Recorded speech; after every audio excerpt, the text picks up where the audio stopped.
तेजस्विनावधीतमस्तु मा विद्विषावहै। ओम शांति शांति ಶಾಂತಿ. ಶ್ರೀಕೃಷ್ಣ ಸರ್ವೋ ನಿನ್ನ ಸೇವೆಯಾಗಲಿ ಸ್ವಾಮಿ. ಎಲ್ಲ ಆಧ್ಯಾತ್ಮ ಬಂಧುಗಳಿಗೂ ನಮಸ್ಕಾರ ಮತ್ತು ಶ್ರೀ ಚಿಕ್ಕಲಿಂಗೇಶ್ವರ ಸ್ವಾಮಿ ದೇವಸ್ಥಾನದ ಜ್ಞಾನಯಜ್ಞ ಶಾಲೆಗೆ ಸ್ವಾಗತ. ಧ್ವನಿ ಗುರುದೇವದಾಗಿರಲಿ, ವಿಚಾರ ಪರಮಾತ್ಮನದಾಗಿರಲಿ, ಹಾಗೂ ಇದು ನನ್ನದಲ್ಲದ ಕರ್ಮವಾಗಲಿ. ಕಠೋಪನಿಷತ್. ಮೊದಲಿಗೆ ಪ್ರಾರ್ಥನೆ. ಓಂ ನಮೋ ಭಗವತೆ ವೈವಸ್ವತಾಯ ಮೃತ್ಯವೆ ಬ್ರಹ್ಮವಿದ್ಯಾಚಾರ್ಯಾಯ ನಚಿಕೇತಸೇ ಚ.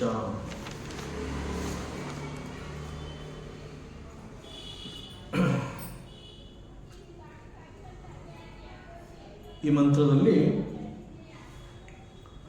ಯಮಧರ್ಮರಾಜ ಹೇಳ್ತಾ ಇದ್ದಾನೆ, ನ ಸಾಂಪರಾಯ ಪ್ರತಿಭಾತಿ ಬಾಲಂ.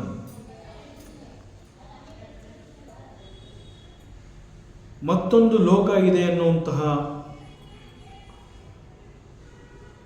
ಜ್ಞಾನವನ್ನ ಕೆಲವು ವ್ಯಕ್ತಿಗಳು ತಿಳ್ಕೊಳ್ಳೋ ಪ್ರಯತ್ನವನ್ನೇ ಮಾಡೋದಿಲ್ಲ.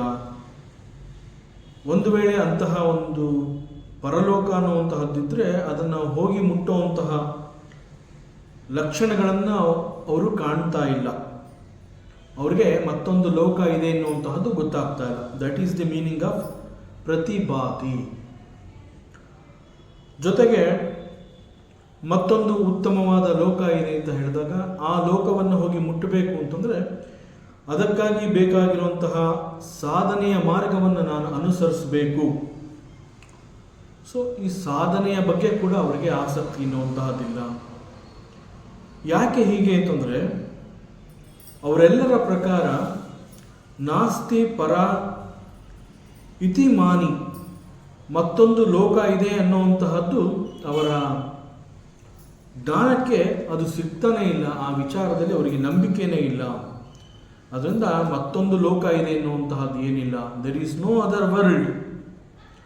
ಈ ಲೋಕದಲ್ಲಿ ನಾವು ಏನು ಅನುಭವಿಸ್ತಾ ಇದ್ದೀವಿ, ಯಾವ ಲೋಕವನ್ನು ನಾನು ನೋಡ್ತಾ ಇದ್ದೀನಿ ಅಷ್ಟೇ. ಅದು ಬಿಟ್ಟರೆ ಮತ್ತೊಂದು ಲೋಕ ಇದೆ ಎನ್ನುವಂತಹದ್ದು ಇಲ್ಲ. ಈ ಒಂದು ನಂಬಿಕೆಯನ್ನು ಅವರು ಹೊಂದಿರ್ತಾರೆ. ಸೊ ಇವರುಗಳಿಗೆಲ್ಲ ಒಂದು ಪರಲೋಕ ಅಂತ ಹೇಳಿದಾಗ ಅದರ ಬಗ್ಗೆ ನಂಬಿಕೆ ಇಲ್ಲ. ನಾವು ಸಾಮಾನ್ಯವಾಗಿ ನಮ್ಮ ಅಕ್ಕಪಕ್ಕದಲ್ಲಿ, ನಮ್ಮಗಳ ಮಧ್ಯದಲ್ಲಿಯೇ ಅನೇಕ ರೀತಿಯ ಜನಗಳನ್ನು ನೋಡ್ತೀವಿ. There are 2 types of people. 2 ರೀತಿಯ ಜನಗಳು. ಒಂದು, ಎಂತಹದೇ ಸಂದರ್ಭದಲ್ಲೂ ಕೂಡ ಅವರದು ನೆಗೆಟಿವ್ ಥಿಂಕಿಂಗ್. ಮತ್ತೆ ಕೆಲವರದು ಸಂದರ್ಭ ಎಂತಹ ದುರ್ಗಮವಾಗಿರಲಿ, ಬಹಳ ಕಷ್ಟವಾಗಿರಲಿ, ಅಂತಹ ಸಮಯದಲ್ಲಿ ಕೂಡ ಪಾಸಿಟಿವ್ ಥಿಂಕಿಂಗ್, ಭರವಸೆಯ ಮೇಲೆ ಅವರಿಗೆ ವಿಶ್ವಾಸ ಇರುತ್ತೆ. ಸೊ ಇಲ್ಲಿ ಜನಗಳು ಯಾಕೆ ಪರಲೋಕದ ಬಗ್ಗೆ ಆಸಕ್ತಿಯನ್ನು ತಾಳ್ತಾ ಇಲ್ಲ ಅಂತಂದರೆ ಅವರ ಪ್ರಕಾರ ಪರಲೋಕ ಅನ್ನುವಂತಹದ್ದು ಇಲ್ಲ ಅಂತಂದರೆ ದಟ್ ಈಸ್ ನೆಗೆಟಿವ್ ಥಿಂಕಿಂಗ್. ಯಾಕೆ ಜನಗಳು ಹೀಗೆ? ಇದರ ಬಗ್ಗೆ ನಮ್ಮ ಸ್ವಾಮೀಜಿಯವರು ಒಂದು ಕಥೆಯನ್ನು ಹೇಳ್ತಾ ಇದ್ದರು. ಇದು ನೋಡೋದಕ್ಕೆ ಒಂದು ಕತೆ, ಕಲ್ಪನೆ ಇದೆ. ಬಟ್ ಈ ಒಂದು ಕಥೆಯನ್ನು ನಾವು ನಮ್ಮ ಧ್ಯಾನಕ್ಕೆ ತಗೊಂಡು ಹೋದರೆ ಅನೇಕ ವಿಚಾರಗಳನ್ನು ತಿಳಿಸ್ಕೊಡುತ್ತೆ. ಅಂತಹ ಒಂದು ಪರಿಕಲ್ಪನೆಯಿಂದ ಕೂಡಿರುವಂತಹ ಕತೆ. ಈ ಕಥೆನಲ್ಲಿ ಅನೇಕ ಸಂದೇಶಗಳಿವೆ. ಇದು ಒಂದು ಕಲ್ಪಿತವಾದಂತಹದ್ದು, it is an imaginary story ಅಂತಂದ್ರೂ ಕೂಡ ಇಲ್ಲಿ ಅನೇಕ ರೀತಿಯ ವೇದಾಂತಗಳ ಆಳವನ್ನು ಒಳಗೊಂಡಂತಹ ಡಿಸ್ಕಷನ್ಸ್ಗಳು ಅಲ್ಲಿ ನಡೆಯುತ್ತೆ. ಏನದು ಕತೆ ಅಂತಂದರೆ, ಈ ಬಾಲಿಶ ಬುದ್ಧಿ ಹಾಗೂ ಪಾಸಿಟಿವ್ ಥಿಂಕಿಂಗ್ ಅವರುಗಳು ಯಾವ ರೀತಿ ಯೋಚನೆ ಮಾಡ್ತಾರೆ ಅನ್ನುವುದರ ಸುತ್ತ ಒಂದು ಸಣ್ಣ ಕತೆ. 2 ಪುಟ್ಟ ಕಂದಮ್ಮಗಳು ಅಂತಂದರೆ, ಇನ್ಫ್ಯಾಕ್ಟ್ ಅವುಗಳಿನ್ನೂ ತಾಯಿಯ ಗರ್ಭದಲ್ಲಿಯೇ ಇವೆ. ಆ 2 ಮಕ್ಕಳುಗಳು ಇನ್ನೂ ಪ್ರಸವ ಆಗಿಲ್ಲ, ತಾಯಿಯ ಗರ್ಭದಲ್ಲೇ ಇದೆ. ಸೊ ಅಂತಹದ್ದನ್ನು ಭ್ರೂಣ ಅಂತ ಹೇಳ್ತೀವಿ. ಸೊ ತಾಯಿಯ ಗರ್ಭದಲ್ಲಿ 2 ಕಂದಮ್ಮಗಳಿದೆ. ನಾವು ಟ್ವಿನ್ಸ್ ಅಂತ ಹೇಳ್ತೀವಿ, ಅವಳಿ ಜವಳಿ ಅಂತ ಹೇಳ್ತೀವಿ. ಸೊ ಹೀಗೆ ತಾಯಿಯ ಗರ್ಭದಲ್ಲಿ ಇರುವಂತಹ ಆ 2 ಮಕ್ಕಳುಗಳು ಮಾತಾಡ್ಕೊಳ್ಳುತ್ತವೆ. ಏನು ಮಾತಾಡ್ಕೊಳ್ಳುತ್ತವೆ? ಇನ್ನೂ ಪ್ರಸವ ಆಗಿಲ್ಲ, ಮಕ್ಕಳಿಗೆ ಮತ್ತೊಂದು ಲೋಕದ ಪರಿಚಯ ಇಲ್ಲ, ಗರ್ಭದೊಳಗೆ ಅವು ಕೂತಿವೆ ಮಕ್ಕಳುಗಳು. ಅಲ್ಲಿರೋ ಆ 2 ಮಕ್ಕಳಲ್ಲಿ ಒಂದು ಮಗು ಮತ್ತೊಂದು ಮಗುವನ್ನು ಒಂದು ಪ್ರಶ್ನೆಯನ್ನು ಮಾಡುತ್ತೆ. ಆ ಮಗು ಕೇಳುತ್ತೆ, ನಾವಿಲ್ಲಿ ಗರ್ಭದಲ್ಲಿ ಅನೇಕ ದಿನಗಳಿಂದ ಬಹಳ ಆರಾಮವಾಗಿಲ್ಲಿದ್ದೀವಿ. ನಮಗೆ ಈ ಗರ್ಭನೇ ಒಂದು ರೀತಿಯ ಪ್ರಪಂಚ. ಯಾಕೆ ಅಂತಂದರೆ ಇದರಿಂದ ನಾವಿನ್ನೂ ಹೊರ ಬಂದಿಲ್ಲ, ಹೊರಗಡೆ ಮತ್ತೊಂದು ಪ್ರಪಂಚ ಇದೆ ಎನ್ನುವಂತಹದ್ದು ಗೊತ್ತಿಲ್ಲ. ಆದರೆ ಇಲ್ಲಿ ನಾವು ಬಹಳ ಸುಖವಾಗಿದ್ದೀವಿ. ಇಲ್ಲಿ ಯಾಕೆ ಸುಖವಾಗಿದ್ದೀವಿ ಅಂತಂದರೆ ಇಲ್ಲಿರೋದೇ ಇಷ್ಟು. ಈ ಒಂದು ಪ್ರಪಂಚ, ಯಾವುದದು ಪ್ರಪಂಚ ಅಂತಂದರೆ ತಾಯಿಯ ಗರ್ಭ. ಸೊ ಗರ್ಭದಲ್ಲಿ ನಾವಿಲ್ಲಿ ಆರಾಮವಾಗಿದ್ದೀವಿ. ಇದು ನನ್ನ ಅನಿಸಿಕೆ. ಆ ಮಗು ಕೇಳುತ್ತೆ ಮತ್ತೊಂದನ್ನು, ನಿನ್ನ ಪ್ರಕಾರ ಮತ್ತೊಂದು ಪ್ರಪಂಚ ಇದೆ ಅಂತ ನಿನಗೆ ಅನ್ನಿಸ್ತಾ ಇದೆಯಾ? ಈ ರೀತಿ ಒಂದು ಮಗು ಮತ್ತೊಂದು ಮಗುವನ್ನು ತಾಯಿಯ ಗರ್ಭದಲ್ಲಿ ಇರುವಾಗಲೇ ಪ್ರಶ್ನೆಯನ್ನು ಮಾಡುತ್ತೆ. ಬೇರೆ ಒಂದು ಪ್ರಪಂಚ ಇದೆ ಅನ್ನುತ್ತಾ ನಿನಗೇನಾದ್ರು ಭಾವಿಸ್ತಾ ಇದೆಯಾ? ಇಲ್ಲಿ ಇದು ಒಂದು ಕಲ್ಪಿತ ಕತೆ. ಆ ಮಕ್ಕಳುಗಳಿಗೆ ಏನೊಂದು ತಿಳಿದಿಲ್ಲ, ಆದರೆ ಅವುಗಳ ಮಾತುಕತೆಯಲ್ಲಿ ಅವು ಅನೇಕ ಸಂದೇಶಗಳನ್ನು ಹೊರಹಾಕ್ತಾ ಇವೆ. ಆ ಪ್ರಶ್ನೆಯನ್ನು ಕೇಳಿದ ನಂತರದಲ್ಲಿ ಅದರ ಜೊತೆಯಲ್ಲೇ ಇದ್ದಂತಹ ಮತ್ತೊಂದು ಮಗು ಹೇಳುತ್ತೆ, ಹೌದು, ಈಗ ನಾವಿರುವಂತಹದ್ದು ಇದು ಒಂದು ಪ್ರಪಂಚ, ತಾಯಿಯ ಗರ್ಭ ಅಂತ ಹೇಳ್ತೀವಿ. ಇಲ್ಲಿ ನಾವು ಇದ್ದೀವಿ, ಆದರೆ ಇಲ್ಲಿ ನಾವು ಇನ್ನು ಹೆಚ್ಚು ದಿನ ಇಲ್ಲಿ ಇರೋಕ್ಕಾಗೋದಿಲ್ಲ. ನಾವು ಇಲ್ಲಿಂದ ಹೊರಗಡೆ ಹೋಗ್ತೀವಿ. ಸೊ ಇಲ್ಲಿಂದ ನಾವು ಈ ಜಾಗದಿಂದ ಹೊರ ಹೋಗ್ತೀವಿ ಅಂತಂದಾಗ ಆ ಹೊರ ಹೋದಂತಹದ್ದು ಮತ್ತೊಂದು ಪ್ರಪಂಚ. ನನ್ನ ಪ್ರಕಾರ ಮತ್ತೊಂದು ಪ್ರಪಂಚ ಇದೆ, ಇದು ನನ್ನ ಅನಿಸಿಕೆ ಅಂತ ಇನ್ನೊಂದು ಮಗು ಹೇಳುತ್ತೆ. ಆಗ ಮೊದಲು ಪ್ರಶ್ನೆ ಮಾಡಿದಂತಹ ಮಗು ಹೇಳುತ್ತೆ, ಎಷ್ಟು ಭರವಸೆ ನಿನಗೆ, ಮತ್ತೊಂದು ಪ್ರಪಂಚ ಇದೆ ಅಂತ ಹೇಳ್ತಾ ಇದೆಯಲ್ಲ, ಜೊತೆಗೆ ಇಲ್ಲಿಂದ ಹೋದ ಮೇಲೆ ಆ ಪ್ರಪಂಚವನ್ನು ನೋಡ್ಬೋದು ಅಂತ ಹೇಳ್ತಾ ಇದೆಯಾ? ನಾವು ಇಲ್ಲಿಗೆ ಬಂದು ಎಷ್ಟು ದಿವಸ ಆಯಿತು? ಈ ಪ್ರಪಂಚದಲ್ಲಿ ನಾವು ಹೊರ ಹೋಗುವಂತಹ ದಾರಿಯನ್ನು ನೀನು ಯಾವತ್ತಾದರೂ ನೋಡಿದೀಯಾ? ಎಲ್ಲೂ ಕೂಡ ಹೇಗೆ ಹೊರಗೆ ಹೋಗಬೇಕು ಅನ್ನೋದು ಗೊತ್ತಾಗ್ತಾ ಇಲ್ಲ, ಎಲ್ಲೂ ಕೂಡ ದಾರಿ ಕಾಣ್ತಾ ಇಲ್ಲ. ಅನೇಕ ದಿನಗಳಿಂದ ನಾವು ಈ ಗರ್ಭದಲ್ಲಿ ಇದೇ ರೀತಿ ಇಲ್ಲೇ ಇದ್ದೀವಿ ನಾವು. ಆದರೆ ನೀನು ಮತ್ತೊಂದು ಪ್ರಪಂಚ ಇದೆ, ಇಲ್ಲಿಂದ ನಾವು ಹೊರಗಡೆ ಹೋಗ್ತೀವಿ, ಎಷ್ಟೊಂದು ನಂಬಿಕೆ ನಿನಗೆ, ಎಷ್ಟೊಂದು ವಿಶ್ವಾಸ. ಆದರೆ ಇಲ್ಲಿಯವರೆಗೆ ಹೊರ ಹೋಗುವಂತಹ ದಾರಿಯನ್ನು ನಾನು ಕಂಡಿಲ್ಲ. ನಿನಗೇನಾದರೂ ಅಂತಹ ದಾರಿ ಇದೆಯಾ? ನೀನೇನಾದರೂ ನೋಡಿದೆಯಾ ಅಂತಹ ದಾರಿ? ಆಗ ಮಗು ಇನ್ನೊಂದು ಮಗು ಹೇಳುತ್ತೆ, ಇನ್ನೊಂದು ದಾರಿ ಈಗ ಕಾಣ್ತಾ ಇಲ್ಲ, ಆದರೆ ಮತ್ತೊಂದು ಪ್ರಪಂಚ ಅನ್ನುವಂತಹದ್ದು ಇರೋದರಲ್ಲಿ ಅನುಮಾನವೇ ಇಲ್ಲ. ಆಗ ಪ್ರಶ್ನೆ ಮಾಡಿದಂತಹ ಮಗು ನಗತ್ತೆ, ನನ್ನ ಪ್ರಕಾರ ಈ ರೀತಿ ಮತ್ತೊಂದು ಪ್ರಪಂಚ ಅಂತ ಹೇಳಿ ಅದು ಇನ್ನೊಂದು ಪ್ರಪಂಚ ಇರೋದಕ್ಕೆ ಸಾಧ್ಯವೇ ಇಲ್ಲ. ನಾನು I will not believe this, ನನಗೆ ಇದ್ರ ಬಗ್ಗೆ ನಂಬಿಕೆ ಇಲ್ಲ. ಆದರೆ ನೀನು ಹೇಳ್ತಾ ಇದೆಯಾ ಇನ್ನೊಂದು ಪ್ರಪಂಚ ಇದೆ, ನಿನಗೆ ಆ ನಂಬಿಕೆ ಇದೆ, it is okay. Now tell me, ಈಗ ಹೇಳು, ನೀ ಇನ್ನೊಂದು ಪ್ರಪಂಚ ಇದೆ ಅಥವಾ ಇರಬಹುದು ಅನ್ನುವಂತಹದ್ದು ನಿನ್ನ ಬಹಳ ದೊಡ್ಡ ವಿಶ್ವಾಸದಲ್ಲಿ ನೀನು ಮಾತನಾಡ್ತಾ ಇದೆಯಲ್ಲ, ಆ ಇದೆ ಅನ್ನುವಂತಹದ್ದೇ ಆದರೆ, ಮತ್ತೊಂದು ಪ್ರಪಂಚ ಇದೆ ಅನ್ನೋದೇ ಆದರೆ, ನಿನ್ನ ಪ್ರಕಾರ ಆ ಪ್ರಪಂಚ ಅದು ಹೇಗಿದೆ, ಆ ಪ್ರಪಂಚ ಹೇಗಿದೆ, ಅದು ಎಲ್ಲಿದೆ, ಈ ಒಂದು ಪ್ರಶ್ನೆಯನ್ನು ಮಾಡುತ್ತೆ. ಆಗ ಮತ್ತೊಂದು ಮಗು ಹೇಳುತ್ತೆ, ಮತ್ತೊಂದು ಪ್ರಪಂಚ ಅನ್ನುವಂತಹದ್ದು ಬಹುಶಃ ಈಗ ನಾವಿರುವಂತಹ ಪ್ರಪಂಚಕ್ಕಿಂತ ಸ್ವಲ್ಪ ದೊಡ್ಡದಾಗಿರುತ್ತೆ. ಮತ್ತು ಈಗ ನಾವಿದೀವಲ್ಲ ಈ ಪ್ರಪಂಚ, ಇಲ್ಲಿ ಅಷ್ಟು ಬೆಳಕಿಲ್ಲ, ಬಹಳ ಕತ್ತಲೆ ಜಾಸ್ತಿ, ಯಾವುದು ಕೂಡ ಸರಿಯಾಗಿ ಕಾಣೋದಿಲ್ಲ. ಆದರೆ ನಾವು ಹೊರಗಡೆ ಹೋಗ್ತೀವಲ್ಲ ಪ್ರಪಂಚ, ಅಲ್ಲಿ ಸಾಕಷ್ಟು ಬೆಳಕಿದೆ, ಸಾಕಷ್ಟು ದೊಡ್ಡದಾಗಿದೆ. ಈ ನಂಬಿಕೆ ನನಗೆ ಅನ್ನಿಸ್ತಾ ಇದೆ. ಮತ್ತೊಂದು ಪ್ರಪಂಚಕ್ಕೆ ನಾವು ಹೋದಾಗ ಅಲ್ಲಿ ಹೆಚ್ಚು ವಿಶಾಲವಾಗಿದೆ, ಹೆಚ್ಚು ಬೆಳಕು ಇದೆ, ಈ ನಂಬಿಕೆ ನಂದು. ಆಗ ಜೊತೆಗೆ ಇಲ್ಲಿ ಈ ಪ್ರಪಂಚದಲ್ಲಿ ನಾವಿಬ್ಬರೂ ಇರೋ ಇಷ್ಟೇ ಜಾಗದಲ್ಲಿ ನಾವಿಬ್ಬರು ಅಡ್ಜಸ್ಟ್ ಮಾಡ್ಕೊಂಡಿದ್ದೀವಿ. ಹೆಚ್ಚು ಸ್ಥಳಾವಕಾಶ ಕೂಡ ಇಲ್ಲ, ನಮ್ಮಿಬ್ರಿಗೂ ಸ್ವಾತಂತ್ರ್ಯ ಕೂಡ ಇಲ್ಲ. ಒಳಗಡೆ ನೀನು ಕೈಕಾಲು ಆಡಿಸ್ಬೇಕಾದ್ರೆ ನಾನು ಸುಮ್ಮನೆ ಕೂತಿರಬೇಕು, ನಾನು ಕೈಕಾಲು ಆಡಿಸ್ಬೇಕು ಅಂತಂದಾಗ ನೀನು ಸುಮ್ಮನೆ ಇರಬೇಕು. ನಮ್ಮಿಬ್ರಿಗೂ ಕೂಡ ಸ್ವಾತಂತ್ರ್ಯನೇ ಇಲ್ಲ. ಅಂತಹ ಪರಿಸ್ಥಿತಿಯಲ್ಲಿ ನಾವಿದ್ದೀವಿ. ಆದರೆ ಮತ್ತೊಂದು ಪ್ರಪಂಚ, ನಾವಿಲ್ಲಿಂದ ಹೋದಾಗ ಆ ಪ್ರಪಂಚ ಇದಕ್ಕಿಂತ ಬಹಳ ದೊಡ್ಡದಾಗಿದೆ, ಇಲ್ಲಿಗಿಂತ ಅದು ಬಹಳ ಬೆಳಕಿನಿಂದ ಕೂಡಿದೆ.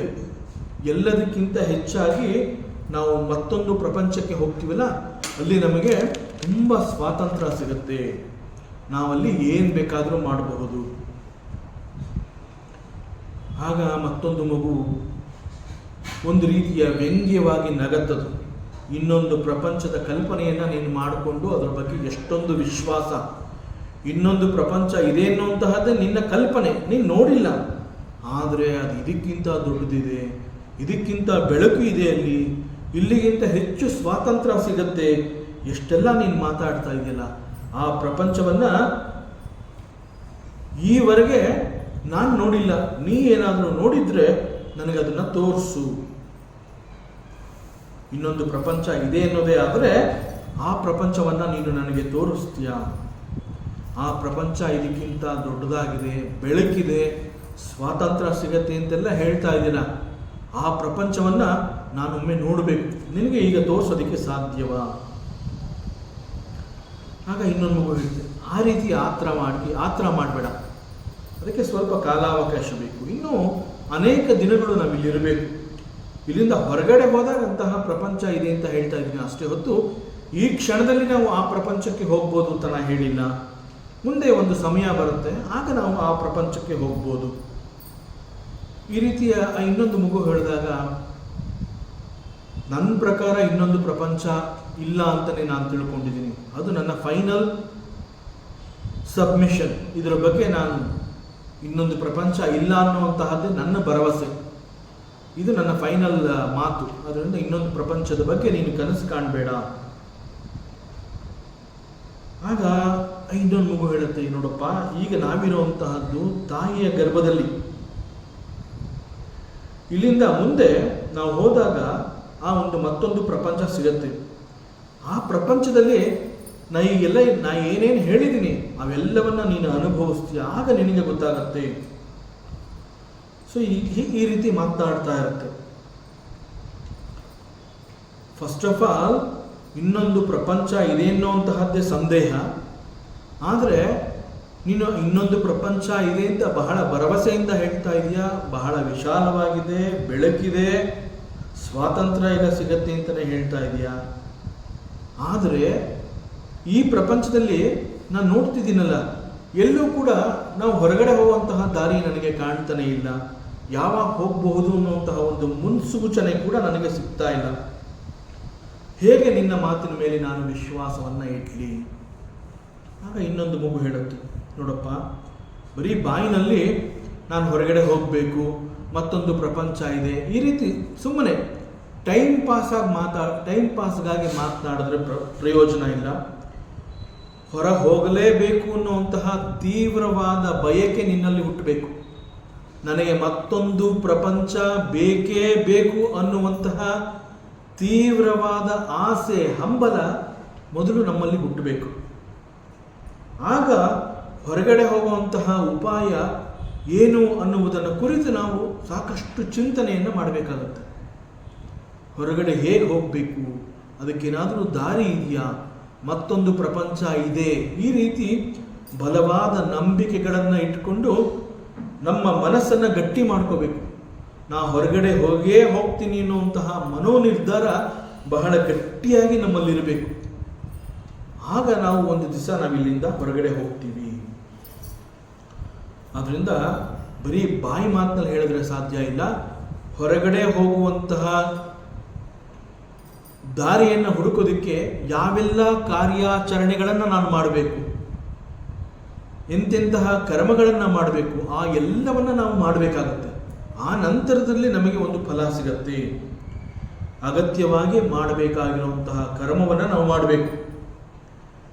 ಈ ರೀತಿ ಒಂದು ಭರವಸೆಯಿಂದ ಒಂದು ಉತ್ತಮವಾದ ಕರ್ಮವನ್ನು ಮಾಡಿದಾಗ ನಮಗೆ ಒಂದು ಫಲ ಸಿಗೋದರಲ್ಲಿ ಅನುಮಾನ ಇಲ್ಲ. ಆಗ ನಾವು ಇಲ್ಲಿಂದ ಹೊರಬಂದು ಮತ್ತೊಂದು ಪ್ರಪಂಚವನ್ನು ನೋಡ್ತೀವಿ. ಹೀಗೆ ಹೇಳಿದಾಗ ಅನಗತ್ಯವಾದಂತಹ ಕಲ್ಪನೆಗಳನ್ನು ಮಾಡಿಕೊಂಡಿದೀಯಾ ನೀನು? ನಿನ್ನದೇ ಕಲ್ಪನಾ ಪ್ರಪಂಚದಲ್ಲಿ ನೀನು ತೇಲಿ ಹೋಗ್ತಾ ಇದೀಯಾ? It is your own imaginary world. So ನೀನು ಪ್ರಪಂಚದ ಬಗ್ಗೆ ಇಷ್ಟೊಂದು ಕಲ್ಪನೆಗಳನ್ನ ಒಂದಾದ ಮೇಲೆ ಒಂದು ಹೇಳ್ತಾನೆ ಇದೆಯಾ? ನಿನ್ನನ್ನು ನೋಬಡಿ ಕ್ಯಾನ್ ಸ್ಟಾಪ್ ಯು. ನಿನಗೆ ಇಷ್ಟ ಬಂದಂಗೆ ಮಾತನಾಡ್ತಾನೆ ಇದೆಯಾ? ಹಾಗೊಂದು ವೇಳೆ ನಿನ್ನ ಪ್ರಕಾರ ನಾವು ಒಂದು ದಿನ ಇಲ್ಲಿಂದ ಹೊರಗಡೆ ಹೋಗ್ತೀವಿ, ಹಾಗೂ we are going to enter into a new world, ಮತ್ತೊಂದು ಪ್ರಪಂಚವನ್ನು ಹೋಗಿ ಸೇರ್ತೀವಿ. ಓಕೆ ಮೈ ಡಿಯರ್, ಇಲ್ಲಿ ನಂದು ಒಂದು ಪ್ರಶ್ನೆ ಇದೆ. ನಿನ್ನ ಪ್ರಕಾರ ಹೊರ ಪ್ರಪಂಚದಲ್ಲಿ ಎಲ್ಲ ಸಿಗತ್ತೆ, ಒಂದು ದಿನ ನಾವು ಅಲ್ಲಿಗೆ ಹೋಗ್ತೀವಿ ಅಂತ ಹೇಳ್ತಾ ಇದ್ದೀರಾ. ಓಕೆ, ನಾನು ಒಪ್ಕೋತೀನಿ. ಆದರೆ ನನ್ನದೊಂದು ಪ್ರಶ್ನೆ ಇದೆ. ಆ ಪ್ರಶ್ನೆಗೆ ನೀನು ಒಂದು ಉತ್ತರ ಕೊಡು, ನನ್ನ ಪರಿಹಾರ ಮಾಡಿಕೊಡು. ಯಾಕೆ ಅಂತಂದರೆ ನಾವೀಗ ಇಲ್ಲಿ ಒಂದು ಗರ್ಭದಲ್ಲಿ ನಾವಿಬ್ಬರು ಕೂತಿದ್ದೀವಿ. ಟೈಮ್ ಟು ಟೈಮ್ ನಮಗೆ ಬಹಳ ಪೌಷ್ಟಿಕವಾದ ಆಹಾರ ಕರಳು ಬಳ್ಳಿಯ ಮೂಲಕ ನಮಗೆ ಸಿಗ್ತಾ ಇದೆ. ಆದರೆ ನೀನು ಎಂದೋ ಒಂದು ದಿನ ಇಲ್ಲಿಂದ ಹೊರಗಡೆ ಹೋಗ್ತೀವಿ ಅಂತ ಹೇಳ್ತಿಯಲ್ಲಪ್ಪ.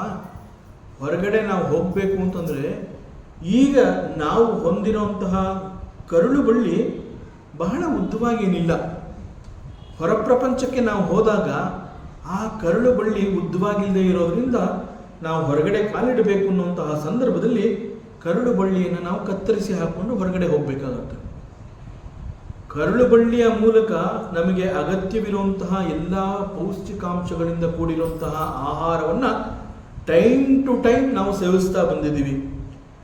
ಈಗ ಮತ್ತೊಂದು ಪ್ರಪಂಚ ಇದೆ ಅಂತ ಹೇಳಿ ನಿನ್ನ ಮಾತನ್ನ ಕೇಳಿಕೊಂಡು ಆ ಪ್ರಪಂಚಕ್ಕೆ ನಾನು ಬರಬೇಕು ಅಂತಂದಾಗ ನಾವಿಬ್ಬರೂ ಕೂಡ ಈ ಕರಳು ಬಳ್ಳಿಗಳನ್ನು ಕತ್ತರಿಸ್ಕೋಬೇಕು. ಕರಳು ಬಳ್ಳಿಗಳನ್ನು ಕತ್ತರಿಸ್ಕೊಂಡು ಹೊರ ಪ್ರಪಂಚಕ್ಕೆ ಬಂದಾಗ ನಮಗೆ ಇಷ್ಟೊಂದು ಪೌಷ್ಟಿಕವಾದ ಆಹಾರವನ್ನು ಯಾರು ಕೊಡ್ತಾರೆ? ಆಗ ಮತ್ತೊಂದು ಮಗು ಹೇಳುತ್ತೆ, ನೋಡು, ಈ ಒಂದು ತಾಯಿಯ ಗರ್ಭದಲ್ಲಿ ನಾವಿದ್ದೀವಿ ಅಂತ ಹೇಳ್ತಿದ್ದೀವಲ್ಲ, ಇದು ಒಂದು ಪ್ರಪಂಚ. ಈ ಪ್ರಪಂಚದಲ್ಲಿ ಆಹಾರ ನಮಗೆ ಹೇಗೆ ಸಿಗ್ತಾ ಇದೆ ಅಂತಂದರೆ ಕರಳು ಬಳ್ಳಿಯ ಮೂಲಕ. ಆದರೆ ಮತ್ತೊಂದು ಪ್ರಪಂಚದಲ್ಲಿ ಬೇರೆದೇ ರೀತಿಯ ನಿಯಮಗಳಿರಬಹುದು. ಆಹಾರಕ್ಕಾಗಿ ಕರಳು ಬಳ್ಳಿಯ ಅವಶ್ಯಕತೆ ಇಲ್ಲದಂತಹ ವ್ಯವಸ್ಥೆ ಆ ಪ್ರಪಂಚದಲ್ಲಿರುತ್ತೆ. ಯಾಕೆ ನೀನು ವಿಶ್ವಾಸ ಇಡೋದಿಲ್ಲ? ಈ ಪ್ರಪಂಚ ಬಹಳ ಚಿಕ್ಕದಾಗಿರೋದ್ರಿಂದ ಇಲ್ಲಿ ನಮಗೆ ಟೈಮ್ ಟು ಟೈಮ್ ಆಹಾರ ಬೇಕು ಅಂತಂದರೆ ಕರಳು ಬಳ್ಳಿಯ ಮೂಲಕ ನಾವು ಆಹಾರವನ್ನು ಸ್ವೀಕರಿಸ್ತಾ ಇದ್ದೀವಿ. ಆದರೆ ಹೊರಗಡೆ ಹೋದಾಗ ಆ ಪ್ರಪಂಚದ ರೀತಿ ಬೇರೆ, ನೀತಿ ಬೇರೆ, ಅಲ್ಲಿ ನಿಯಮ ಬೇರೆ. ಕರಳು ಬಳ್ಳಿ ಇಲ್ಲದೆ ನಾವು ಆಹಾರ ನಮಗೆ ಸಿಗುವಂತಹ ವ್ಯವಸ್ಥೆ ಅಲ್ಲಿರಬಹುದು.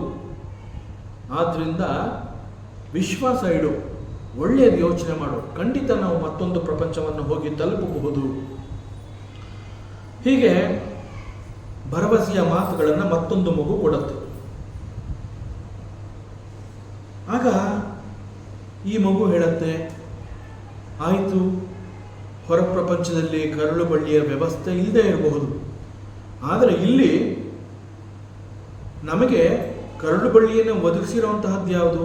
ಒಬ್ಬಳು ತಾಯಿ, ಯಾರೋ ಒಬ್ಬಳು ತಾಯಿ, ನಾವಿನ್ನೂ ಆ ತಾಯಿನ ನೋಡಿಲ್ಲ, ಆದರೆ ಅವಳ ಗರ್ಭದಲ್ಲಿ ಆ ಕರಳು ಬಳ್ಳಿಯ ಮೂಲಕ ನಾವು ಆಹಾರವನ್ನು ತಗೋತಾ ಇದ್ದೀವಿ. ಆದರೆ ಇಲ್ಲಿಂದ ಹೊರಗಡೆ ಹೋಗ್ತೀವಲ್ಲ, ಈ ಕರಳು ಬಳ್ಳಿಯನ್ನು ಕತ್ತರಿಸ್ಕೊಂಡು ಹೊರ ಪ್ರಪಂಚಕ್ಕೆ ಹೋದಾಗ ಇಲ್ಲಿ ನಮ್ಮ ತಾಯಿ ನಮ್ಮನ್ನು ನೋಡ್ಕೋತಾ ಇದ್ದಾಳಲ್ಲ, ಅವಳನ್ನೇ ನಾವಿನ್ನೂ ನೋಡಿಲ್ಲ, ಇನ್ನೊಬ್ಬಳು ತಾಯಿ ಇದ್ದಾಳೆ ಅಂತ ಏನು guarantee? So how to believe this? So ಅದರಿಂದ ನನಗೆ ಈ ವಿಚಾರದಲ್ಲಿ ಬಹಳ ಅನುಮಾನ ಇದೆ. ಆದ್ದರಿಂದ ನನಗೆ ನಿನ್ನ ಮಾತಿನಲ್ಲಿ ನಂಬಿಕೆ ಇಲ್ಲ, ಮತ್ತೊಂದು ಪ್ರಪಂಚ ಇದೆ ಎನ್ನುವಂತಹದ್ದೇ ಸುಳ್ಳು.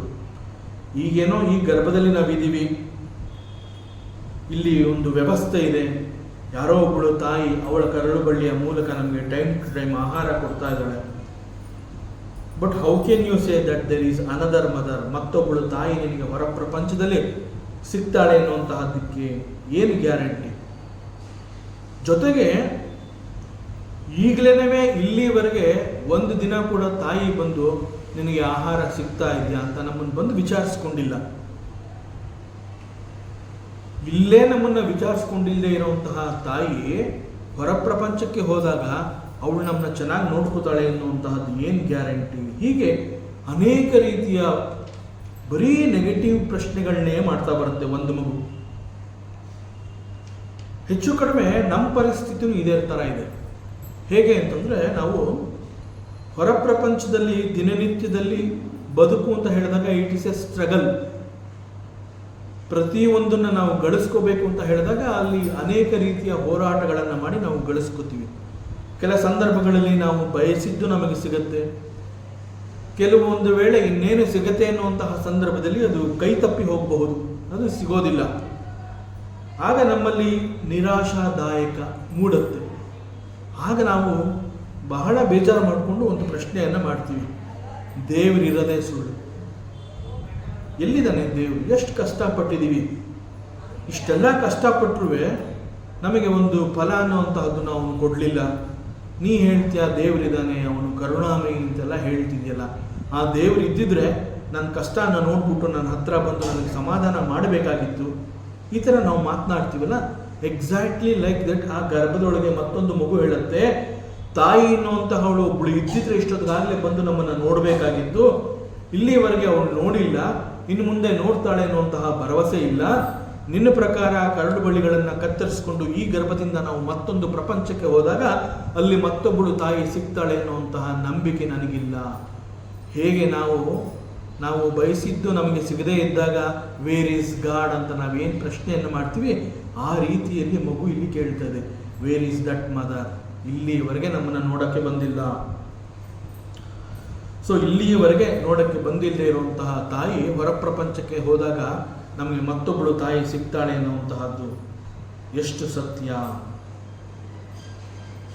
ಹೀಗೆ ಒಂದೇ ಸಮ ಮಾತಾಡ್ತಾ ಇರುತ್ತೆ. ಇನ್ಫ್ಯಾಕ್ಟ್ ಈ ರೀತಿಯ ಮಾತುಕತೆಗಳೆಲ್ಲ ಆದಾಗ ಇದು ಚರ್ಚೆ ಅಂತ ಅನ್ನಿಸ್ಕೊಳ್ಳೋದಿಲ್ಲ. ಇಲ್ಲಿ ಯಾವುದೋ ಒಂದು ಜ್ಞಾನಭರಿತವಾದಂತಹ ವಿಚಾರ ನನಗೆ ಸಿಗತ್ತೆ ಎನ್ನುವಂತಹದ್ದಿಲ್ಲ. ಇಲ್ಲಿ ಈ ಚರ್ಚೆ ಅನ್ನೋದಕ್ಕಿಂತ ಹೆಚ್ಚಾಗಿ ಇಬ್ಬರು ಸೇರಿ ವಾದವನ್ನು ಮಾಡ್ತಾ ಇದ್ದಾರೆ.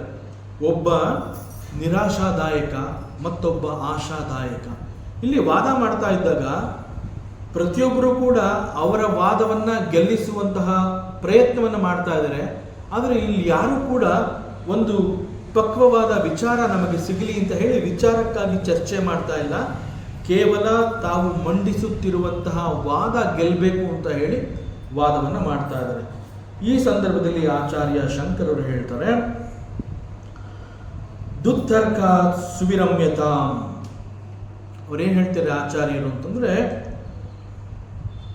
ಇಂತಹ ಒಂದು ತರ್ಕ ಏರ್ಪಟ್ಟಾಗ ಅಲ್ಲಿ ಚರ್ಚೆಗಿಂತ ಮುಖ್ಯವಾಗಿ ವಾದ ವಿವಾದಗಳು ನಡೀತಾ ಇರುತ್ತೆ. ಆ ಜಾಗದಲ್ಲಿ ನೀನಿರಬೇಡ, you withdraw, you come out. ಯಾಕೆ ಅಂತಂದರೆ ಒಂದು ಚರ್ಚೆ ಅಂತ ಹೇಳಿದಾಗ ಅಲ್ಲಿ ಕೆಲವು ರೀತಿಯ ಜ್ಞಾನ ಸಿಗೋದರಲ್ಲಿ ಅನುಮಾನ ಇಲ್ಲ. ಅಂದರೆ ವಾದ ವಿವಾದ ಅಂತ ನಡೆದಾಗ ಪ್ರತಿ ಬಾರಿ ವಾದವನ್ನು ಮಂಡಿಸಿದವನು ನಾನು ಗೆಲ್ಲಬೇಕು ಅಂತ ಹೇಳಿ ವಾದವನ್ನು ಮಂಡಿಸ್ತಾನೆ. ಅವನು ಮಾತು ನಿಲ್ಲಿಸಿದ ನಂತರ ಮತ್ತೊಬ್ಬ ತನ್ನ ವಾದವನ್ನು ಎತ್ಕೊಂಡು ಹೋಗ್ತಾನೆ. ಅವನು ಕೂಡ ವಾದವನ್ನು ಮಂಡಿಸಿ ನಾನೇ ಗೆಲ್ಲಬೇಕು ಅಂತ ಹೇಳಿ ವಾದವನ್ನು ಮಾಡ್ತಾನೆ. ಯಾರು ಕೂಡ ಸತ್ಯದ ಸಮೀಪಕ್ಕೆ ಬರೋದಿಲ್ಲ. ಪ್ರತಿಯೊಬ್ಬರಿಗೂ ಕೂಡ ವಾದದಲ್ಲಿ ನಾನು ಮತ್ತೊಬ್ಬನನ್ನು ಸೋಲಿಸಿ ನಾನು ಗೆಲುವು ಪಡಿಬೇಕು. ಸೊ ಅದರಿಂದ ಅಲ್ಲಿ ಚರ್ಚೆ ಇರೋದಿಲ್ಲ. ಚರ್ಚೆ ಇಲ್ಲದಂತಹ ಅನಗತ್ಯವಾದ ಆ ತರ್ಕದಲ್ಲಿ ನೀನು ಪಾಲ್ಗೊಳ್ಳಬೇಡ ಅಂತ ಹೇಳಿ ಆಚಾರ್ಯ ಶಂಕರರು you don't be there, withdraw yourself. ಯಾಕೆ ಅಂತಂದರೆ ಆ ಡಿಸ್ಕಷನ್ ಅನ್ನುವಂತಹದ್ದು it is turning into an argument. So ಆರ್ಗ್ಯುಮೆಂಟಲ್ಲಿ ಜ್ಞಾನ ಸಿಗೋದಿಲ್ಲ. ಸೊ ಚರ್ಚೆಗಳು ನಡೀತಾ ಇರುತ್ತೆ ಅಂತಂದಾಗ ಸಾಮಾನ್ಯವಾಗಿ ನಾವು ಏನೋ ಒಂದು ತಿಳ್ಕೋಬಹುದು, ಏನೋ ಒಂದು ಬುದ್ಧಿ ನಮಗೆ ಸಿಗುತ್ತೆ, ಬುದ್ಧಿ ಕಲ್ತ್ಕೋಬಹುದು ಅಂತ ನಾವು ಅಂದ್ಕೊಂಡಿರ್ತೀವಿ. ಆದರೆ ಇಲ್ಲಿ ಅನಗತ್ಯವಾದಂತಹ ತರ್ಕ ಏರ್ಪಟ್ಟಾಗ ದಟ್ ತರ್ಕ ಇಸ್ ಕಾಲ್ಡ್ ದುತ್ತರ್ಕ. ಸೊ ಆಚಾರ್ಯ ಶಂಕರರು ಹೇಳ್ತಾರೆ ದುತ್ತರ್ಕ ಸುವಿರಮ್ಯತಾ, ನೀನು ಅಲ್ಲಿರಬೇಡ. ಬರೀ ಅಲ್ಲಿ ಹೀಟೆಡ್ ಆರ್ಗ್ಯುಮೆಂಟ್ಸ್, ವಾದ ಬಹಳ ಗಂಭೀರವಾಗಿ ವಿಕೋಪ ಪ್ರಕೋಪ ಇವುಗಳೆಲ್ಲವನ್ನ ಅದು ಮುಟ್ಟತ್ತೆ. ಅದರಿಂದ ಅಂತಹ ಜಾಗದಲ್ಲಿ ನೀನಿರಬೇಡ. ಯಾಕೆಂತಂದರೆ ಜನರಲಿ ಸತ್ಸಂಗ ಅಂತ ಹೇಳಿದಾಗ ಅಲ್ಲಿ ಯಾವುದೋ ಒಂದು ವಿಚಾರವನ್ನು ತಗೊಂಡು ಮಾತನಾಡಿದಾಗ there is a scope for you to learn. ಒಂದು ಸತ್ಸಂಗದಲ್ಲಿ ಅನೇಕ ವಿಚಾರಗಳನ್ನು ತಿಳಿಸಿದಾಗ ಅಲ್ಲಿ ಕಲ್ತ್ಕೊಳ್ಳುವಂತಹದ್ದು ಅನೇಕವಿರುತ್ತೆ. ಆದರೆ ಸತ್ಸಂಗದ ಬದಲಾಗಿ ಅದೊಂದು ದುಸ್ಸಂಗ ಅಂತ ಇದ್ದಾಗ ಅಲ್ಲಿ ಕಲ್ತ್ಕೊಳ್ಳುವಂತಹದ್ದೇನೂ ಇರೋದಿಲ್ಲ.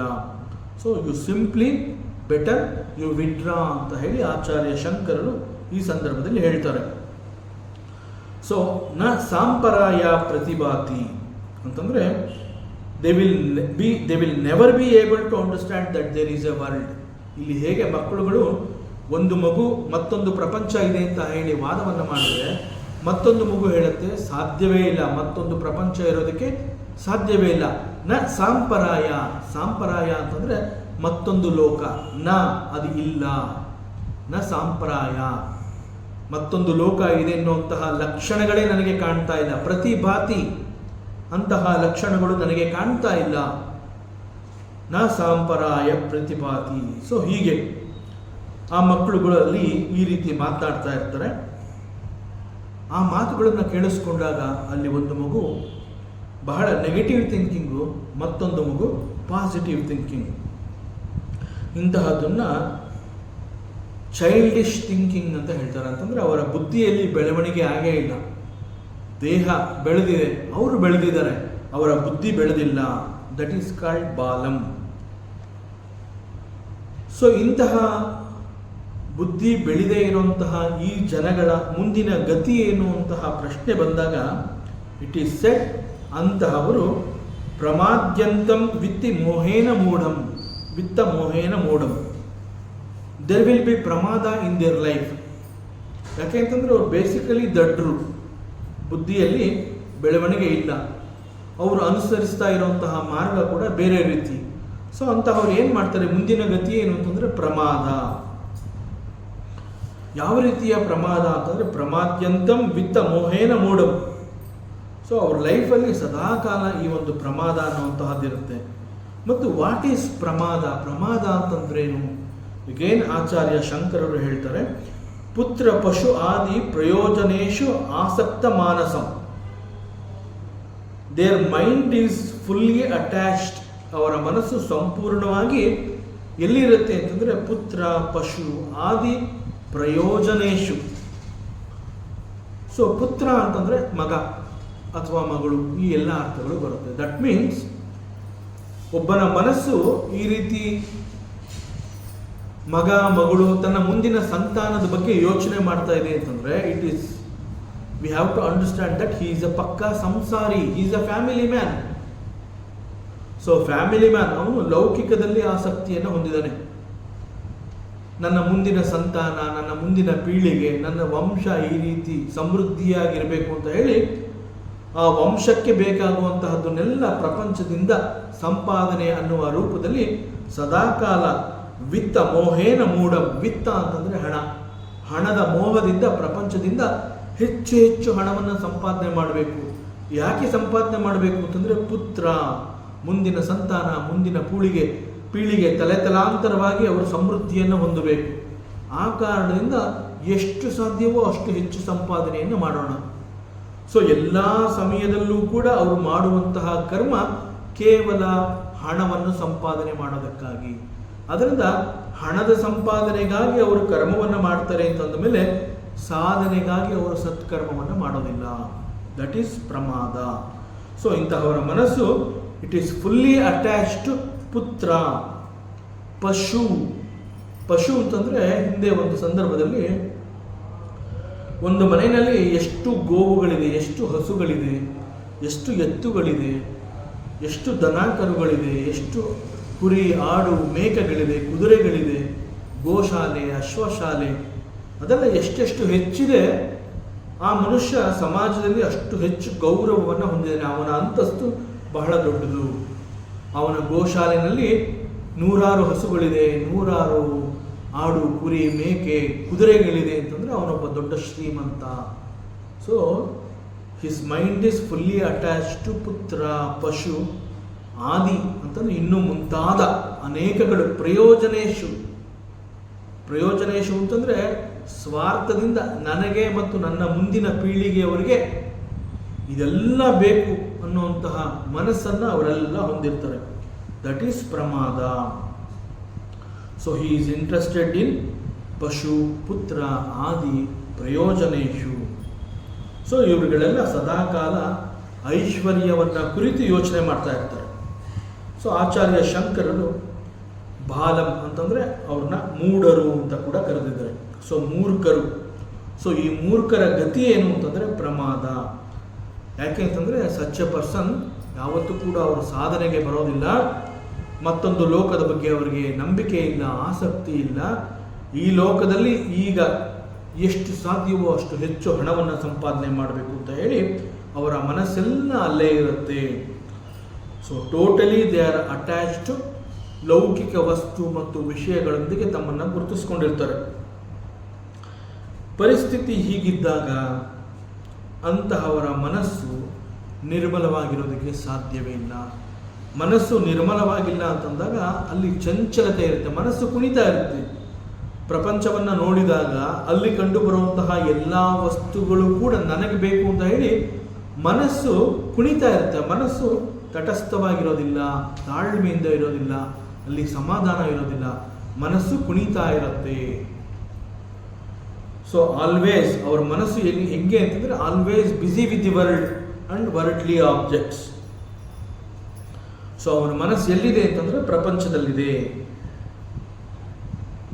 ಅವರೆಲ್ಲರ ಪ್ರಕಾರ ಸಂತೋಷ ಅನ್ನುವಂತಹದ್ದು ಎಲ್ಲಿ ಸಿಗುತ್ತೆ ಅಂತಂದರೆ ಹೆಚ್ಚು ಸಂಪಾದನೆ ಮಾಡಿ ನನ್ನ ಮನೆಯಲ್ಲಿ ಹೀಗೆ ಪುತ್ರ ಪಶು ಈ ರೀತಿ ಮನೆಯನ್ನು ಸಮೃದ್ಧಿಗೊಳಿಸಿದಾಗ ಮನೆಯಲ್ಲಿ ಎಲ್ಲರೂ ಖುಷಿಯಾಗಿರ್ತಾರಲ್ಲ. So that is happiness. So ಸಂತೋಷ ಎಲ್ಲಿ ಸಿಗತ್ತೆ ಅಂತಂದರೆ ಸಂಸಾರದಲ್ಲಿ ಸಿಗತ್ತೆ, ಫ್ಯಾಮಿಲಿಯಲ್ಲಿ ಸಿಗತ್ತೆ. ಹೆಂಡತಿ ಮಕ್ಕಳನ್ನು ನೋಡಿದಾಗ ಅವರೆಲ್ಲ ಸಂತೋಷವಾಗಿದ್ದಾಗ ನಾನು ಕೂಡ ಸಂತೋಷವಾಗಿರಬಹುದು. ಈ ರೀತಿಯ ತಿಳುವಳಿಕೆಯನ್ನು ಅವರು ಹೊಂದಿರ್ತಾರೆ. ಸೊ ಅದರಿಂದ ಅವರೆಲ್ಲ ಲೈಫಲ್ಲಿ ಟಾಪ್ ಪ್ರಿಯಾರಿಟಿ ಅಥವಾ ಫಸ್ಟ್ ಪ್ರಿಯಾರಿಟಿ ಅಂತಂದರೆ ತಮ್ಮ ಸಂಸಾರಕ್ಕೆ, ತಮ್ಮ ಫ್ಯಾಮಿಲಿಗಾಗಿ ಮುಡಿಪಾಗಿಟ್ಟಿರ್ತಾರೆ. ಸೊ ಇದಕ್ಕಾಗಿ ಅವರು ಒಂದು ವೆಲ್ತ್ ಮೇಲೆ ಡಿಪೆಂಡ್ ಆಗಿರ್ತಾರೆ. ಅಂತಂದರೆ ಹಣಕಾಸು, ಅಂತಸ್ತು, ಅಧಿಕಾರ, ಸೊ ಇವೆಲ್ಲ ಬೇಕು ಅಂತ. ಅದನ್ನು ಇಲ್ಲಿ ವಿತ್ತ ಮೋಹೇನ ಮೂಢಂ ಅಂತ ಇಲ್ಲಿ ಮಂತ್ರದಲ್ಲಿ ಹೇಳಿದೆ. ಸೊ ಈ ಒಂದು ಹಣಕ್ಕಾಗಿ, ವೆಲ್ತ್ಗಾಗಿ ಅವರು ಇಡೀ ಜೀವಮಾನವನ್ನು ಅದಕ್ಕಾಗಿ ಮುಡುಪಾಗಿಟ್ಟಿರ್ತಾರೆ. ಅವರ ಗುರಿ ಏನು ಅಂತಂದರೆ ಹೆಚ್ಚು ಹೆಚ್ಚು ಸಂಪಾದನೆ. ಸೊ ಯಾಕೆ ಇಷ್ಟೊಂದು ಹಣ ಅಂತಂದರೆ because it is my responsibility. I am the ಫ್ಯಾಮಿಲಿನಲ್ಲಿ ನಾನು ಮುಖ್ಯಸ್ಥ ನಾನು. So it is my responsibility, I have to support the family ಅಂತ ಹೇಳಿ ಆ ಮನುಷ್ಯ ಸದಾಕಾಲ ಹಣವನ್ನು ಸಂಪಾದನೆ ಮಾಡೋದರಲ್ಲಿ ಮಗ್ನನಾಗಿರ್ತಾನೆ. ಸೊ ಯಾಕೆ ಅವನು why he should support the family? Because he is a ಪಕ್ಕಾ family man, he is a ಸಂಸಾರಿ, he is very much attach to the ಲೌಕಿಕ. ಈ ಒಂದು ಹೊರ ಪ್ರಪಂಚದಲ್ಲಿ ಅನೇಕಗಳೊಂದಿಗೆ ಗುರುತಿಸಿಕೊಂಡಾಗ ಅವರಿಗೆ ಆ ಕ್ಷಣದಲ್ಲಿ ಸುಖ ಸಿಗುತ್ತೆ, ಮುಂದೆ ಅದು ದುಃಖವಾಗಿ ಪರಿಣಾಮವನ್ನು ಹೊಂದುತ್ತೆ. ಆ ಮುಂದೆ ನಂತರದಲ್ಲಿ ಅವರು ಅನುಭವಿಸುವಂತಹ ದುಃಖ, ನೋವು, ಸಂಕಟ ಇವುಗಳನ್ನು ಕುರಿತು ಆಚಾರ್ಯ ಶಂಕರರು ಇಟ್ ಇಸ್ ಎ ಪ್ರಮಾದ. ವಿತ್ತಮೋಹೇನ ಮೂಢಂ, ಹಣದ ಮೇಲಿನ ಅತಿಯಾದ ವ್ಯಾಮೋಹ ಅವರಲ್ಲಿರುತ್ತೆ. ಆದರೆ ಹಾಗಾದರೆ ಹಣ ಸಂಪಾದನೆ ಮಾಡಬಾರ್ದ ಅನ್ನುವಂತಹ ಒಂದು ಪ್ರಶ್ನೆ ಕೂಡ ಬರುತ್ತೆ. ಆ್ಯಕ್ಚುಯಲ್ ಆಗಿ ನಮ್ಮ ಶಾಸ್ತ್ರ ಮತ್ತು ವೇದಾಂತ ಏನು ಹೇಳುತ್ತೆ ಅಂತಂದರೆ, ಯಾವತ್ತೂ ಕೂಡ ನೀನು ಲೌಕಿಕವನ್ನು ಇಷ್ಟಪಟ್ಟಿದ್ಯಾ ಅಂತ ಹೇಳಿ ನಿನ್ನ ಮೇಲೆ ವೇದಾಂತ ಅಥವಾ ಶಾಸ್ತ್ರ ನಿನ್ನ ಮೇಲೆ ಯಾವುದೇ ರೀತಿಯ ಒಂದು ನಿರ್ಬಂಧವನ್ನು ಅದು ಹೇರೋದಿಲ್ಲ. ನೀನು ಲೌಕಿಕದಲ್ಲಿ ಮಾಡಬೇಕಾಗಿರುವಂತಹ ಎಲ್ಲವನ್ನ ನೀನು ಮಾಡು ಅಂತ ಅದು ಹೇಳುತ್ತೆ. ಲೌಕಿಕವನ್ನು ಚೆನ್ನಾಗಿ ನೀನು ಅನುಭವಿಸು. ಪ್ರಪಂಚಕ್ಕೆ ನೀನು ಬಂದಿರುವಂತಹದ್ದೇ ನೀನು ಸುಖವಾಗಿ ಇರಬೇಕು ಅಂತ. ಬಟ್ ಪ್ರಪಂಚಕ್ಕೆ ಬಂದು ಸುಖವಾಗಿ ಇರಬೇಕು ಅಂತ ಹೇಳಿ ಅವುಗಳೆಲ್ಲವನ್ನ ನನ್ನದು ಅಂತ ತಿಳ್ಕೊಬೇಡ. ಯಾಕೆ ಅಂತಂದ್ರೆ ಅದು ಯಾವುದು ನೀನು ಹಿಂದೆ ಬರೋದಿಲ್ಲ. ಈಗ ಇದೆಯಲ್ಲ, ಇದ್ದಾಗ ಅವುಗಳನ್ನು ಉಪಯೋಗಿಸ್ಕೊ. ಬಿಕಾಸ್ ಅದು ಯಾವುದು ಶಾಶ್ವತ ಅಲ್ಲ. ಪ್ರಪಂಚದಲ್ಲಿ ಇರುವಂತಹ ಅನೇಕಗಳೇ ನಿನಗೆ ಸುಖ ಮತ್ತು ಶಾಂತಿಯನ್ನು ಕೊಡೋದಕ್ಕೆ. ಅದನ್ನು ನೀನು ಅರ್ಥ ಮಾಡ್ಕೋ. ಆದರೆ ಅವುಗಳೆಲ್ಲವೂ ನನ್ನದು ಅಂತ ಹೇಳಿ ವ್ಯಾಮೋಹಕ್ಕೆ ನೀನು ಬೀಳ್ಬೇಡ. ಅದರಿಂದ ಲೌಕಿಕವನ್ನು ನೀನು ಇಷ್ಟಪಡು, ಲೌಕಿಕವನ್ನು ನೀನು ಮಾಡು. ಪ್ರಪಂಚದಲ್ಲಿ ನಿನಗೆ ಬೇಕಾಗಿರುವಂತಹ ಉತ್ತಮವಾದ ಕರ್ಮಗಳನ್ನು ನೀನು ಮಾಡಿ ಸುಖ, ಸಂತೋಷ ಎಲ್ಲವನ್ನ ನೀನು ಅನುಭವಿಸು. ಅಟ್ ದಿ ಸೇಮ್ ಟೈಮ್ ಸ್ಪಿರಿಚುಯಾಲಿಟಿಯ ಕಡೆ ನಿನ್ನ ಗಮನ ಇರಲಿ. ಒಂದು ಭಾಗ ನಿನ್ನ ಕತ್ತನ್ನು ಈ ಆಧ್ಯಾತ್ಮದ ಕಡೆಗೆ ನೀನು ಹೊರಳಿಸು. ಲೌಕಿಕ ಮಾಡಬೇಡ ಅಂತ ಯಾವತ್ತೂ ಕೂಡ ನಮ್ಮ ಶಾಸ್ತ್ರವಾಗಲಿ ವೇದಾಂತವಾಗಲಿ ಒಬ್ಬ ಗುರು ಆಚಾರ್ಯ ಯಾವತ್ತೂ ಹೇಳೋದಿಲ್ಲ. ಇನ್ಫ್ಯಾಕ್ಟ್ ಆಶ್ರಮ ಧರ್ಮ ಅಂತ ಹೇಳಿದಾಗ ಒಬ್ಬ ಗೃಹಸ್ಥ is very highly respectable person in the society. ಯಾಕೆ ಅಂತಂದರೆ ಒಬ್ಬ ಗೃಹಸ್ಥ ಚೆನ್ನಾಗಿದ್ದಾಗ ಅವನು ಸಮಾಜದಲ್ಲಿ ಇಡೀ ವ್ಯವಸ್ಥೆಯನ್ನು ಚೆನ್ನಾಗಿ ನೋಡ್ಕೋತಾನೆ.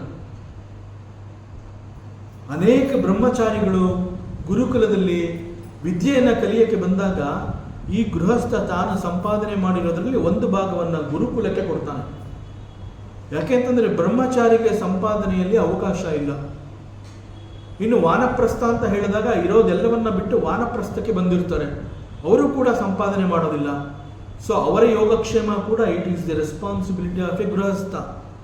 And at the same time sanyasi ಅಂತ ಹೇಳಿ ದೀಕ್ಷೆಯನ್ನು ತೆಗೆದುಕೊಂಡ ನಂತರ ಸನ್ಯಾಸಿ ಕೂಡ ಅವನಿಗೆ ಹಣದ ಮೇಲೆ ವ್ಯಾಮೋಹ ಇರೋದಿಲ್ಲ, ಅವನು ಕೂಡ ಸಂಪಾದನೆ ಮಾಡೋದಿಲ್ಲ. ಆ ಸನ್ಯಾಸಿಗೆ ಬೇಕಾಗಿರುವಂತಹ ಸಣ್ಣ ಪುಟ್ಟ ಅಗತ್ಯಗಳನ್ನು ಪೂರೈಸಬೇಕಾಗಿರುವಂತಹದ್ದು ಎಗೈನ್ ದಿಸ್ ಗೃಹಸ್ಥ. ಅದರಿಂದ ನಮ್ಮ ಶಾಸ್ತ್ರ ವೇದಾಂತ ಯಾವತ್ತೂ ಕೂಡ ಲೌಕಿಕ ಅಂತ ಹೇಳಿದಾಗ ಅದನ್ನು ಅವಹೇಳನೆ ಮಾಡಿಲ್ಲ. ಲೌಕಿಕವನ್ನು ಮಾಡ್ತಾ ಮಾಡ್ತಾ ಸೂಕ್ತ ಸಮಯದಲ್ಲಿ ಆಧ್ಯಾತ್ಮದ ಕಡೆಗೆ ನಿನ್ನ ಮನಸ್ಸನ್ನು ಹೊರಳಿಸು. This is the teaching, this is the ಮಾರ್ಗದರ್ಶನ. ಸೊ ಈ ರೀತಿಯ ಸಾಧನೆ ಮನುಷ್ಯ ಮಾಡ್ತಾ ಇಲ್ಲ. ಮನುಷ್ಯನ ಈ ಒಂದು ಸ್ವಭಾವವನ್ನು ಶಾಸ್ತ್ರ ನಿಂದಿಸುತ್ತೆ. ಸೊ ಪ್ರಮಾದ್ಯಂತಂ, ಮರೆಯುವುದಕ್ಕೆ ಸಾಧ್ಯವೇ ಇಲ್ಲದಂತಹ ಅನೇಕ ಘಟನೆಗಳು ಅವನ ಮುಂದೆ ನಡೀತಾ ಇದೆ. ಯಾರು ಲೌಕಿಕವನ್ನು ನಂಬಿದಂತಹ ಒಬ್ಬ ವ್ಯಕ್ತಿಯ ಮುಂದೆ ದಿನನಿತ್ಯದಲ್ಲಿ ಅವನು ಅನೇಕ ಘಟನೆಗಳನ್ನು ನೋಡ್ತಾ ಇದ್ದಾನೆ. ಅನೇಕ ಜನಗಳು ಅವನ ಕಣ್ಣು ಮುಂದೆ ಸಾವು ನೋವುಗಳನ್ನು ಅನುಭವಿಸ್ತಾ ಇದ್ದಾರೆ. ಪ್ರತಿದಿನ ಒಂದಲ್ಲ ಒಂದು ಕಡೆ ಅವನಿಗೆ ಸಾವಿನ ಸುದ್ದಿ ಕೇಳ್ತಾ ಇದೆ. ಒಟ್ಟಿನಲ್ಲಿ ಪ್ರತಿದಿನ ಅವನು he comes to understand what is death, ಸಾವು ಮರಣ ಅಂತಂದ್ರೆ ಏನು ಅನ್ನುವಂತಹದ್ದು ಅವನ ಗಮನಕ್ಕೆ ಬರ್ತಾ ಇದೆ.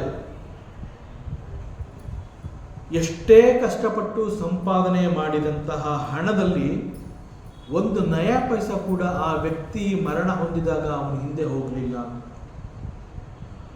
ಇಡೀ ಫ್ಯಾಮಿಲಿನಲ್ಲಿ ಹೆಂಡತಿ ಮಕ್ಕಳು ಅಂತ ಹೇಳಿ ಅವರೇ ಯೋಗಕ್ಷೇಮ ಅಂತ ಹೇಳಿ ಅವರಿಗಾಗಿ ಇಡೀ ಜೀವಮಾನದಲ್ಲಿ ಹಗಲು ಇರುಳು ಅಂತ ಹೇಳಿ ಕಷ್ಟಪಟ್ಟು ಸಂಪಾದನೆ ಮಾಡಿರ್ತಾನೆ.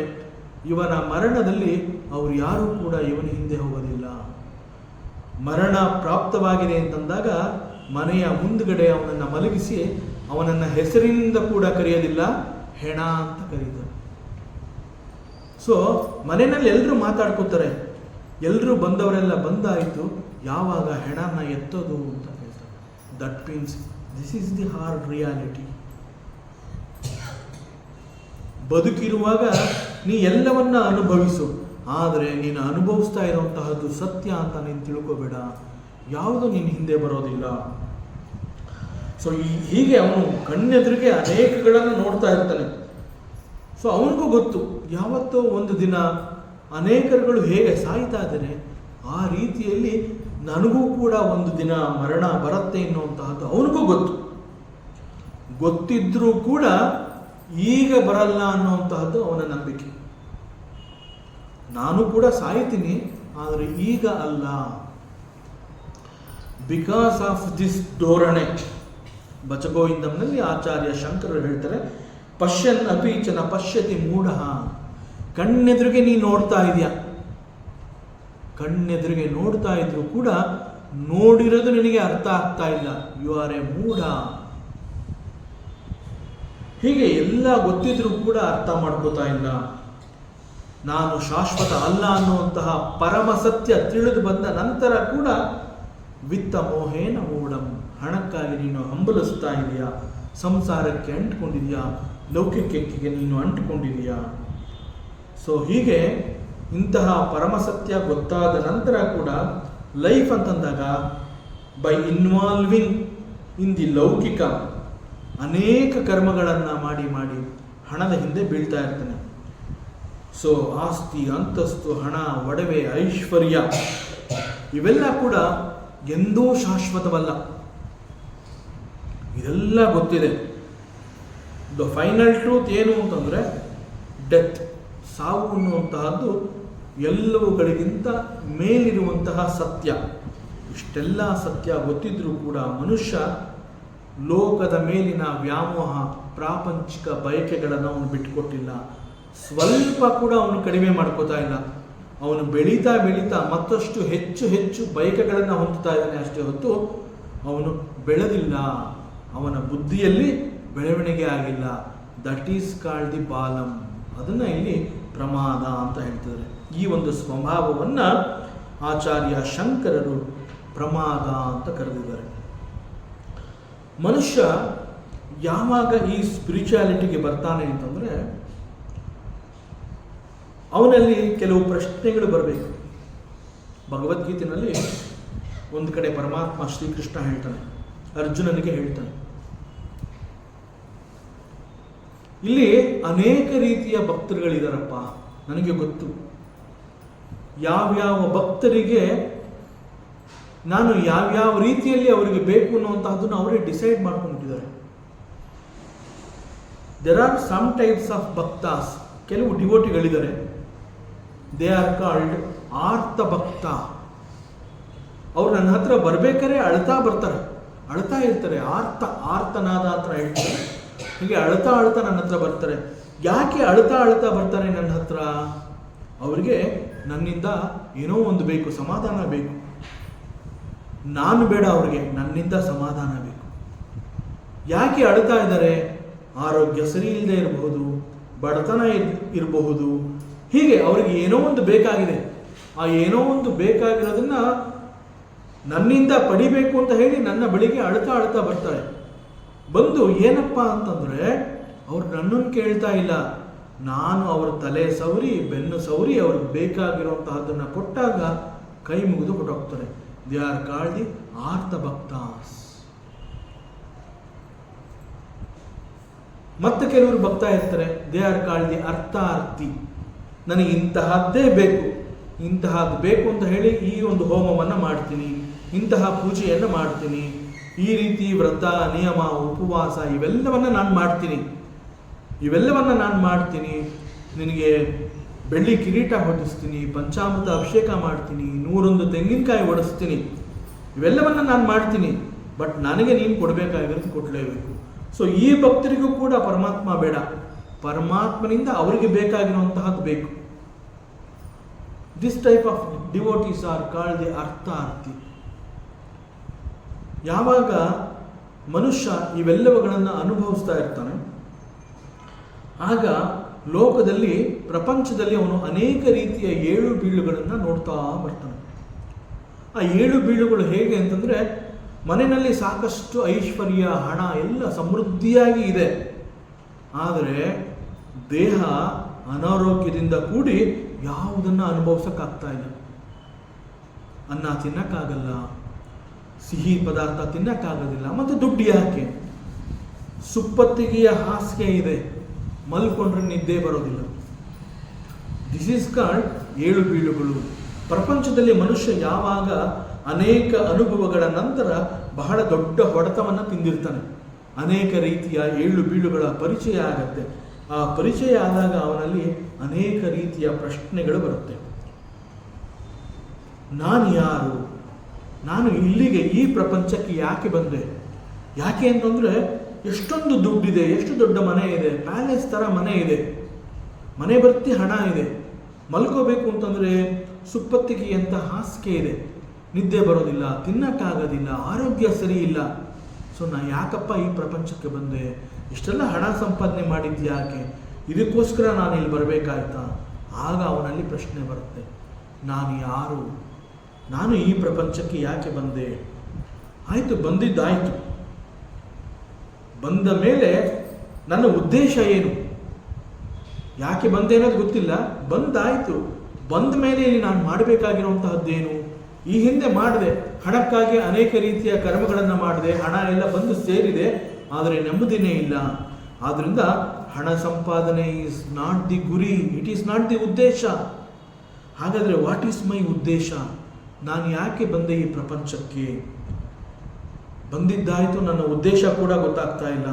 ಉದ್ದೇಶ ಗೊತ್ತಾಗುವ ಮುಂಚೆ ಬಹುಶಃ ಏನಾದರೂ ಮರಣವನ್ನು ಹೊಂದಿದರೆ, ಮರಣದ ನಂತರದಲ್ಲಿ ನಾನು ಹೋಗೋದಾದರೂ ಎಲ್ಲಿಗೆ? ಸೊ ಬಂದಿದ್ದು ಎಲ್ಲಿಂದ, ಹೋಗೋದು ಎಲ್ಲಿಗೆ? ಇವುಗಳ ಮಧ್ಯದಲ್ಲಿ ನಡೆಯುವಂತಹ ಅನೇಕ ವಿಚಿತ್ರ ಘಟನೆಗಳು ಅವನಲ್ಲಿ ಅನೇಕ ಬೃಹತ್ ಪ್ರಶ್ನೆಗಳಾಗಿ ಅವನನ್ನು ಕಾಡುತ್ತೆ. ಇಂತಹ ಪ್ರಶ್ನೆಗಳು ಬಂದಾಗ ಅವನಿಗೆ ಆಸರೆ ಸಿಗುವಂತಹದ್ದು ಆಧ್ಯಾತ್ಮದಲ್ಲಿ. ಆಗ ಅವನು ಒಬ್ಬ ಗುರುವನ್ನು ಹುಡುಕ್ತಾ ಬರ್ತಾನೆ. ಎಲ್ಲ ರೀತಿಯ ಏಟುಗಳು ನನಗೆ ಬಿದ್ದಾಯಿತು, ಇದು ಯಾವುದು ನನಗೆ ನೆಮ್ಮದಿಯನ್ನು ಕೊಡಲಿಲ್ಲ. ಸೊ ನೆಮ್ಮದಿಗಾಗಿ ನಾನು ಏನು ಮಾಡಬೇಕು? ನನಗೆ ಮಾರ್ಗದರ್ಶನ ಬೇಕು ಅಂತ ಹೇಳಿ ಒಬ್ಬ ಗುರುವಿನ ಬಳಿ ಬಂದು ಅವನ ಕಾಲು ಬಳಿ ಕುಳಿತು ಅವನು ಕೇಳ್ಕೊತಾನೆ, ನಾನು ಏನು ಮಾಡಬೇಕು? ಸಾಧನೆ ಅಂತ ಹೇಳಿ ನನಗೆ ಮಾರ್ಗದರ್ಶನವನ್ನು ತೋರಿಸಿ. ಸೊ ಮನುಷ್ಯ ಯಾವಾಗ ಸ್ಪಿರಿಚುಯಾಲಿಟಿಗೆ ಬರ್ತಾನೆ ಅಂತಂದರೆ, ಅನೇಕ ರೀತಿಯ ಅನುಭವಗಳನ್ನು ಅವನು ಅನುಭವಿಸಿ, ಇದೆಲ್ಲ ಸಾಕು, ಇನ್ನು ಬೇಡ, ಇನ್ನಿದು ಯಾವುದೂ ಬೇಡ ನನಗೆ, ಈ ತೀರ್ಮಾನಕ್ಕೆ ಬಂದಾಗ ಅವನಿಗೆ ಸ್ಪಿರಿಚುಯಾಲಿಟಿ ಅನ್ನುವಂತಹದ್ದು ಬಾಗಿಲು ತೆರೆಯುತ್ತೆ. ಸೊ ಇಂತಹ ಪ್ರಶ್ನೆಗಳು ಬಂದಾಗ ಆ ಮನುಷ್ಯನಲ್ಲಿ ಒಬ್ಬ ಸಾಧಕ ಅನ್ನೋನು ಹುಟ್ಕೋತಾನೆ. ಅಲ್ಲಿವರೆಗೆ ಅವನು ಹುಡುಕ್ತಾ ಇರ್ತಾನೆ. ಏನು ಹುಡುಕ್ತಾ ಇದ್ದೀನಿ ಅನ್ನೋದು ಅವನಿಗೆ ಗೊತ್ತಿಲ್ಲ, ಆದರೆ ಪ್ರಶ್ನೆಗಳು ಬಂದ ನಂತರದಲ್ಲಿ ಅವನಲ್ಲಿ ಒಬ್ಬ ಸಾಧಕ ಹುಟ್ಟುತ್ತಾನೆ. ಸಾಧಕ ಹುಟ್ಟಿದ ಕೂಡಲೇ ಇಂತಹ ಪ್ರಶ್ನೆಗಳು ಅವನಿಗೆ ಎಲ್ಲ ಗಂಭೀರವಾಗಿ ಅವನನ್ನು ಒಂದು ಜಾಗ ಬೇಕು, ಒಂದು ದಾರಿ ನನಗೆ ಬೇಕು ಅಂತ ಹೇಳಿ ಮನುಷ್ಯನಿಗೆ ಈ ಒಂದು ಆಸಕ್ತಿ, ಆಧ್ಯಾತ್ಮದಲ್ಲಿ ಆಸಕ್ತಿ ಹುಟ್ಟುತ್ತೆ. ಸೊ ಒಬ್ಬ ಮೂರ್ಖ, ಹಿ ಈಸ್ ಅ ಚೈಲ್ಡಿಶ್, ಅವನ ಅಂತಹ ವರ್ತನೆಯಿಂದ ಕೂಡಿರುವಂತಹ ಮನುಷ್ಯ, ಅವನಿಗೆ ಇವೆಲ್ಲ ಯಾವಾಗ ತಿಳಿಯುತ್ತೆ ಅಂತಂದರೆ, ಪ್ರಮಾದ್ಯಾಂತಂ ವಿತ್ತ ಮೋಹೇನ ಮೂಢಂ, he is interested only in wealth. ಈ ರೀತಿಯ ವರ್ತನೆಯಲ್ಲಿ ಅವನ ಮನಸ್ಸು ದಿನದ 24 ಗಂಟೆಗಳು ಕೂಡ ಹಣ ಹಣ ಹಣ, ಅದರ ಬಗ್ಗೆನೇ ಅವನ ಗಮನ ಇರುತ್ತೆ. ಅಂತಹವರನ್ನು ಕುರಿತು ಇಲ್ಲಿ ಯಮಧರ್ಮರಾಜ ಹೇಳ್ತಾನೆ, ಇವರು ಲೋಕದಲ್ಲಿ ಯಾವ ಸಾಧನೆಯನ್ನು ಮಾಡಲಿಲ್ಲ, ಹುಟ್ಟಿದ ನಂತರದಲ್ಲಿ ಉದ್ದೇಶವನ್ನು ಅರ್ಥ ಮಾಡಿಕೊಳ್ಳಿಲ್ಲ, ವ್ರತ ಕಾಲಹರಣ ಮಾಡೋದು, ಬದುಕು ಮುಗಿದು ಹೋಯಿತು ಇವ್ರದ್ದು. ಸೊ ಅದರಿಂದ ಅಂತಹವರನ್ನು ಕುರಿತು ಇಲ್ಲಿ ಯಮರಾಜ ಹೇಳ್ತಾನೆ, ಪುನಃ ಪುನಃ ವಶಂ ಅಪದ್ಯತೆ ಮೇ, ಇಂತಹವರು ನನ್ನ ಬಳಿ ಮತ್ತೆ ಮತ್ತೆ ಬರ್ತಾ ಇರ್ತಾರೆ. ಇಲ್ಲಿ ಪುನಃ ಪುನಃ ಅನ್ನುವಂತಹ ಪದಗಳನ್ನು ಯಮಧರ್ಮರಾಜ ಹೇಳಿದ್ದಾನೆ. ಯಾಕೆ ಹಾಗೆ ಹೇಳ್ದ ಅಂತಂದರೆ, ಪುನಃ ಪುನಃ ಅಂತಂದರೆ ಇವರು ಎಷ್ಟು ಜನ್ಮಗಳನ್ನು ಮತ್ತೆ ಮತ್ತೆ ಹುಟ್ಟೋದು ಸಾಯೋದು, ಹುಟ್ಟೋದು ಸಾಯೋದು, ಇದೇ ಥರ ಆಗ್ತಾ ಇದೆ ಇವ್ರ ಜೀವನದಲ್ಲಿ. ಪರಿವರ್ತನೆ ಆಗಿಲ್ಲ, ಸಾಧನೆ ಮಾಡಿಲ್ಲ, ಆಧ್ಯಾತ್ಮಕ್ಕೆ ಬಂದಿಲ್ಲ. ಪ್ರತಿ ಬಾರಿ ಹುಟ್ಟುತ್ತಾರೆ, ಹುಟ್ಟಿದ ನಂತರ ಸಾಯ್ತಾರೆ, ಸತ್ತ ನಂತರ ನನ್ನ ಬಳಿ ಬರ್ತಾರೆ, ಮತ್ತೆ ಹುಟ್ಟುತ್ತಾರೆ, ಮತ್ತೆ ಸಾಯ್ತಾರೆ. ಸೊ ಅದಕ್ಕಾಗಿ ಇಲ್ಲಿ ಅಮ್ಮ ಹೇಳ್ತಾನೆ, ಪುನಃ ಪುನಃ ವಶಂ ಅಪದ್ಯತೆ ಮೇ. ಇಂತಹವರು ಬಹಳ ಸುಲಭವಾಗಿ ನನ್ನ ವಶಕ್ಕೆ ಸಿಗ್ತಾರೆ. ನಾನೇನು ಒಂದು ಮೃತ್ಯುಪಾಶ ಅಂತ ಹೇಳಿ ನಾನು ಹಿಡ್ಕೊಂಡಿದ್ದೀನಿ, ಆ ಮೃತ್ಯುಪಾಶವನ್ನು ನಾನು ಬೀಸಿ ಹಾಕಿದಾಗ ಅನಾಯಾಸವಾಗಿ ಇವರೆಲ್ಲ ಬಂದು ಆ ಪಾಶದಲ್ಲಿ ಸಿಕ್ಕಾಕೊಂಡ್ಬಿಡ್ತಾರೆ. ಮತ್ತೆ ಇವರೆಲ್ಲರನ್ನೂ ನಾನು ಕರ್ಕೊಂಡು ಹೋಗಬೇಕು, ಮತ್ತೆ ಅವರಿಗೆ ಇನ್ನೊಂದು ಜನ್ಮ ಅನ್ನುವಂತಹ ಸಿಗುತ್ತೆ, ಮತ್ತೆ ಹುಟ್ಟುತ್ತಾರೆ, ಮತ್ತೆ ಸಾಯ್ತಾರೆ, ಪುನಃ ಪುನಃ ಬರ್ತಾನೇ ಇರ್ತಾರೆ. ಇವರಿಗೆ ಸರಿಯಾದ ಮಾರ್ಗ ಗೊತ್ತೇ ಆಗ್ತಾ ಇಲ್ಲ. ಇದರಿಂದ ಬಿಡುಗಡೆ ನಾವು ಹೊಂದಬೇಕು ಅನ್ನುವಂತಹ ಸುಳಿವು ಅವರಿಗೆ ಗೊತ್ತಾಗ್ತಾ ಇಲ್ಲ.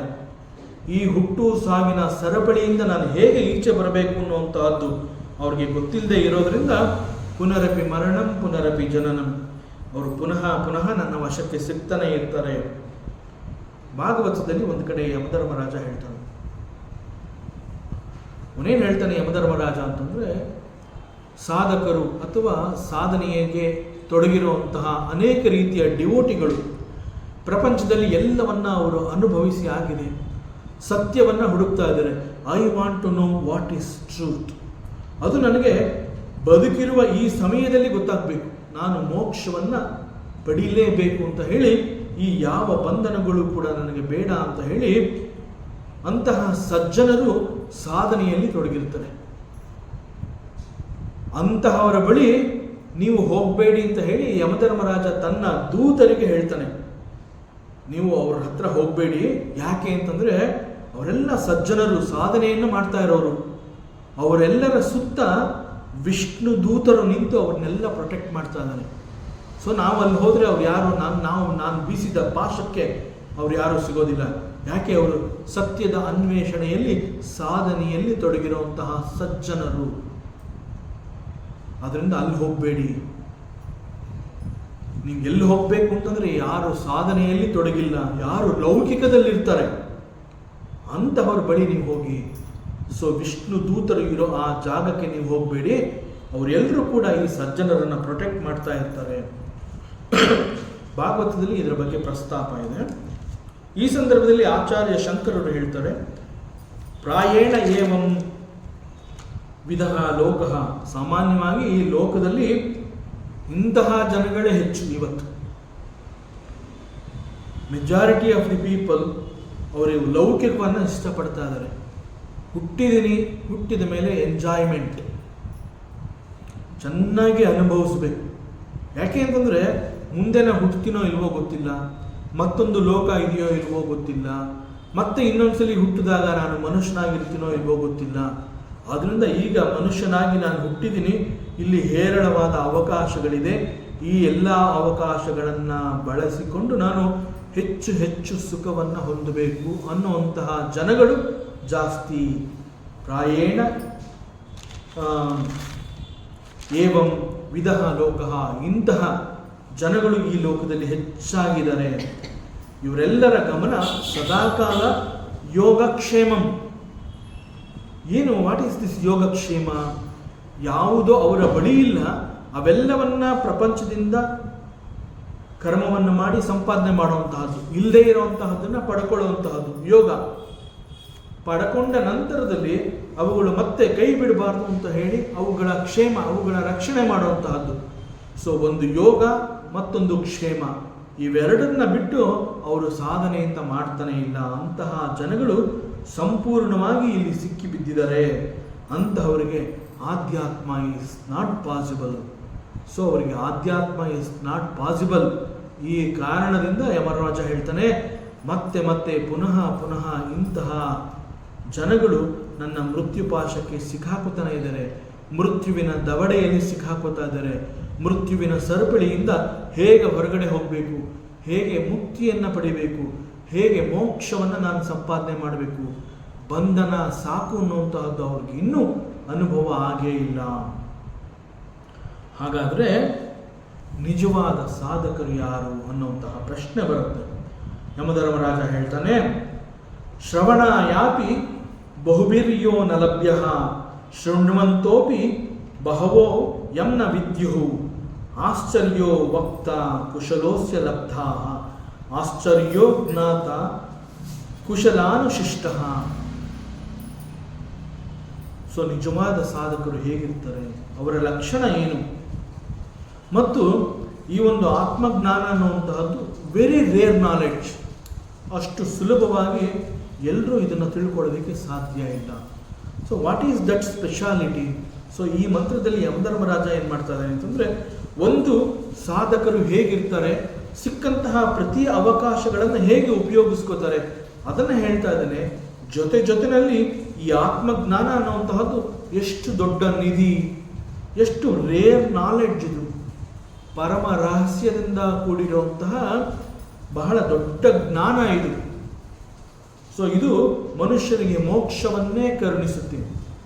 ಸೊ ಹಾಗೆ ಹೇಳಿ ಈ ಆತ್ಮವಿದ್ಯೆಯನ್ನು, ಆತ್ಮಜ್ಞಾನವನ್ನು ಪ್ರಶಂಸೆ ಮಾಡ್ತಾ ಇದ್ದಾನೆ. ಆತ್ಮಜ್ಞಾನ, ಆತ್ಮವಿದ್ಯೆಯನ್ನು ಪ್ರಶಂಸೆ ಮಾಡಿ ಇದನ್ನು ಗಳಿಸ್ಕೊಳ್ಳುವಂತಹ ಸಾಧಕರು ಲೈಕ್ ನಮ್ಮ ನಚಿಕೇತ, ಅಂತಹ ಸಾಧಕರನ್ನು ಕೂಡ ಅವನು ಈ ಸಂದರ್ಭದಲ್ಲಿ ಹೊಗಳ್ತಾ ಇದ್ದಾನೆ.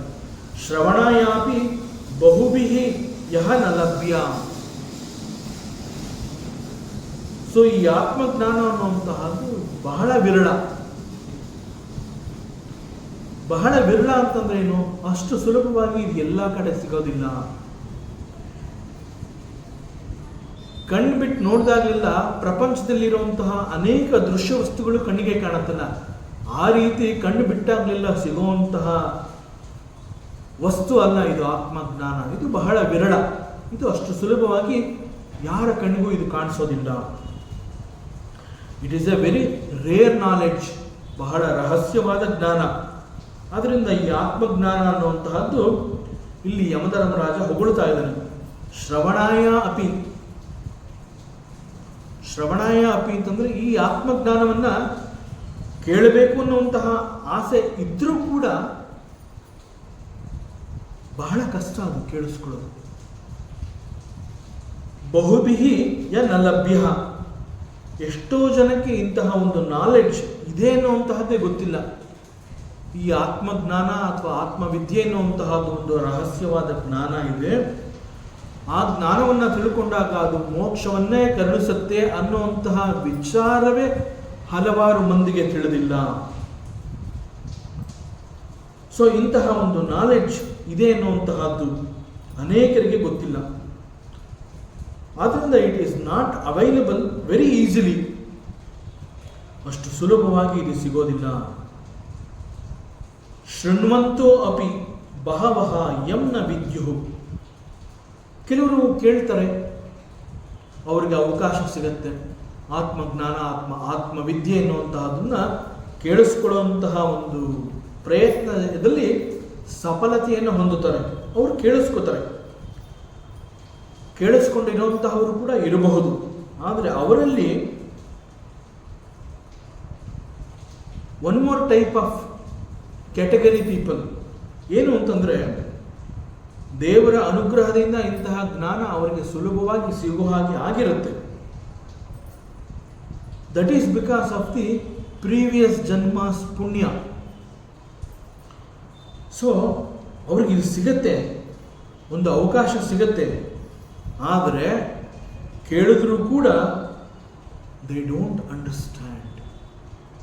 ಅನೇಕರಿಗೆ ಇಂತಹದ್ದು ಇದೇನದೇ ಗೊತ್ತಿಲ್ಲ. ಅನೇಕರಿಗೆ ಕೇಳಿಸ್ಕೋಬೇಕು ಅನ್ನುವಂತಹ ಆಸೆ ಇದೆ, ಆದರೆ ಸಿಗೋದಿಲ್ಲ.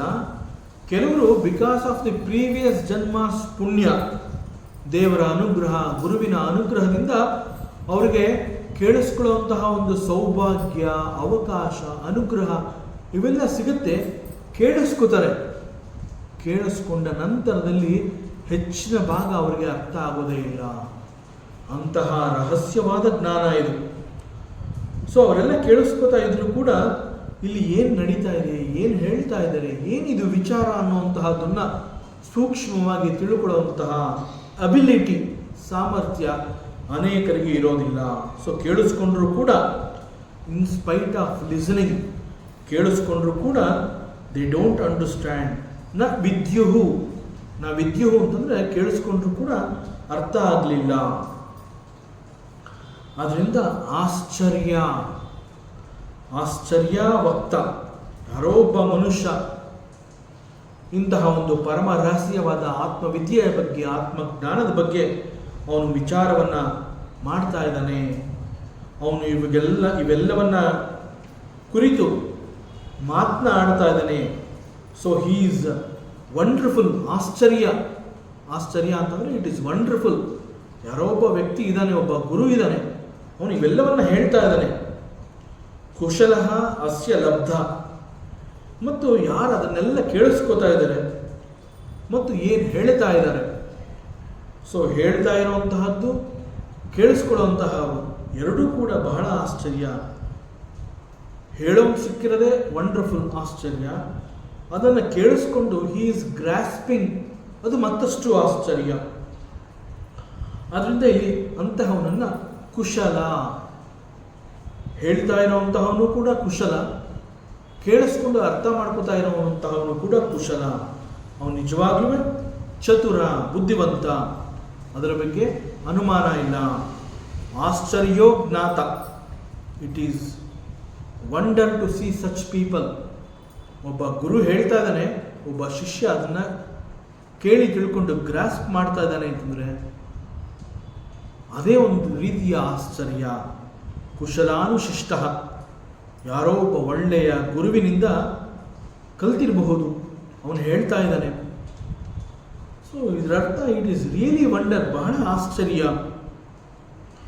ಒಬ್ಬ ಗುರು ಮತ್ತು ಶಿಷ್ಯ ಅವರಿಬ್ಬರು ಒಟ್ಟಿಗೆ ಕುಳಿತು ಈ ಒಂದು ಪರಮ ರಹಸ್ಯವಾದ ವಿಚಾರವನ್ನು ಗುರು ಹೇಳ್ತಾ ಇದ್ದಾನೆ, ಶಿಷ್ಯ ಕೇಳ್ತಾ ಇದ್ದಾನೆ ಅಂತಂದರೆ ಅದೇ ಬಹಳ ದೊಡ್ಡ ಆಶ್ಚರ್ಯ. ಇಂತಹ ಒಬ್ಬ ಗುರುವನ್ನಾಗಲಿ ಒಬ್ಬ ಶಿಷ್ಯನನ್ನಾಗಲಿ ನೋಡುವಂತಹದ್ದು ಬಹಳ ಆಶ್ಚರ್ಯ, ವಿರಳ. ಇಲ್ಲಿ ಈ ಮಂತ್ರದಲ್ಲಿ ಈ ಒಂದು ಆತ್ಮವಿದ್ಯೆಯ ಬಗ್ಗೆ ಪ್ರಶಂಸೆಯನ್ನು ಮಾಡಿ ಆತ್ಮಜ್ಞಾನವನ್ನು ಹೊಂದಿರುವಂತಹ ಒಬ್ಬ ಗುರು, ಅವನನ್ನು ನೋಡುವಂತಹದ್ದು ಆಶ್ಚರ್ಯ. ಅದರ ಜೊತೆಗೆ ಆಸಕ್ತಿಯನ್ನು ಬೆಳೆಸ್ಕೊಂಡು ಅಂತಹ ಜ್ಞಾನವನ್ನು ಈ ಒಬ್ಬ ಗುರುವಿನಿಂದ ನಾನು ತಿಳ್ಕೊತಾ ಇದ್ದೀನಿ ಅನ್ನುವಂತಹದ್ದು ಕೂಡ ಬಹಳ ಆಶ್ಚರ್ಯ. ಹೇಗೇನು ಇಲ್ಲಿ ಗುರು ಅಂತ ಬಂದಿರೋದು ಸಾಕ್ಷಾತ್ ಯಮಧರ್ಮರಾಜ, ಆತ್ಮಜ್ಞಾನವನ್ನು ಕಲಿತೀನಿ ಅಂತ ಬಂದಿರುವಂತಹದ್ದು ನಚಿಕೇತ. ಸೊ ಇವರಿಬ್ಬರ ಬಗ್ಗೆ ಕುರಿತು ಮಾತನಾಡುವಂತಹದ್ದೇ ಬಹಳ ಆಶ್ಚರ್ಯ. It is really wonder. So ಇಲ್ಲಿ this is the glory of this knowledge. ಈ ಒಂದು ಆತ್ಮವಿದ್ಯೆ ಅಥವಾ ಆತ್ಮಜ್ಞಾನ ಅನ್ನುವಂತಹದ್ದು ಇಷ್ಟೊಂದು ವೈಭವದಿಂದ ಕೂಡಿದೆ. Glorification of this knowledge. ಇದು ಬಹಳ ರೇರ್ ನಾಲೆಡ್ಜ್, ಬಹಳ ವಿರಳವಾದ ಜ್ಞಾನ. ಶ್ರವಣಾಯ ಅಪಿ ಬಹುಭಿಃ ಯಲಭ್ಯ. ಈವನ್ ಕೇಳಿಸ್ಕೋಬೇಕು ಅನ್ನುವಂತಹ ಆಸೆ ಅನೇಕರಿಗಿದ್ರೂ ಕೂಡ ಅನೇಕರಿಗೆ ಅವಕಾಶಗಳೇ ಸಿಗೋದಿಲ್ಲ. ನ ಲಭ್ಯ, ಇಟ್ ಈಸ್ ನಾಟ್ ಅವೈಲಬಲ್. ಒಂದು ವೇಳೆ ಇಷ್ಟೊಂದು ಅಪರೂಪವಾದಂತಹ ಈ ಒಂದು ಆತ್ಮಜ್ಞಾನ ಇಲ್ಲಿ ಲೋಕದಲ್ಲಿ ಇದೆ ಅನ್ನುವಂತಹದ್ದೇ ಅನೇಕ ಜನಗಳಿಗೆ ಗೊತ್ತಿಲ್ಲ.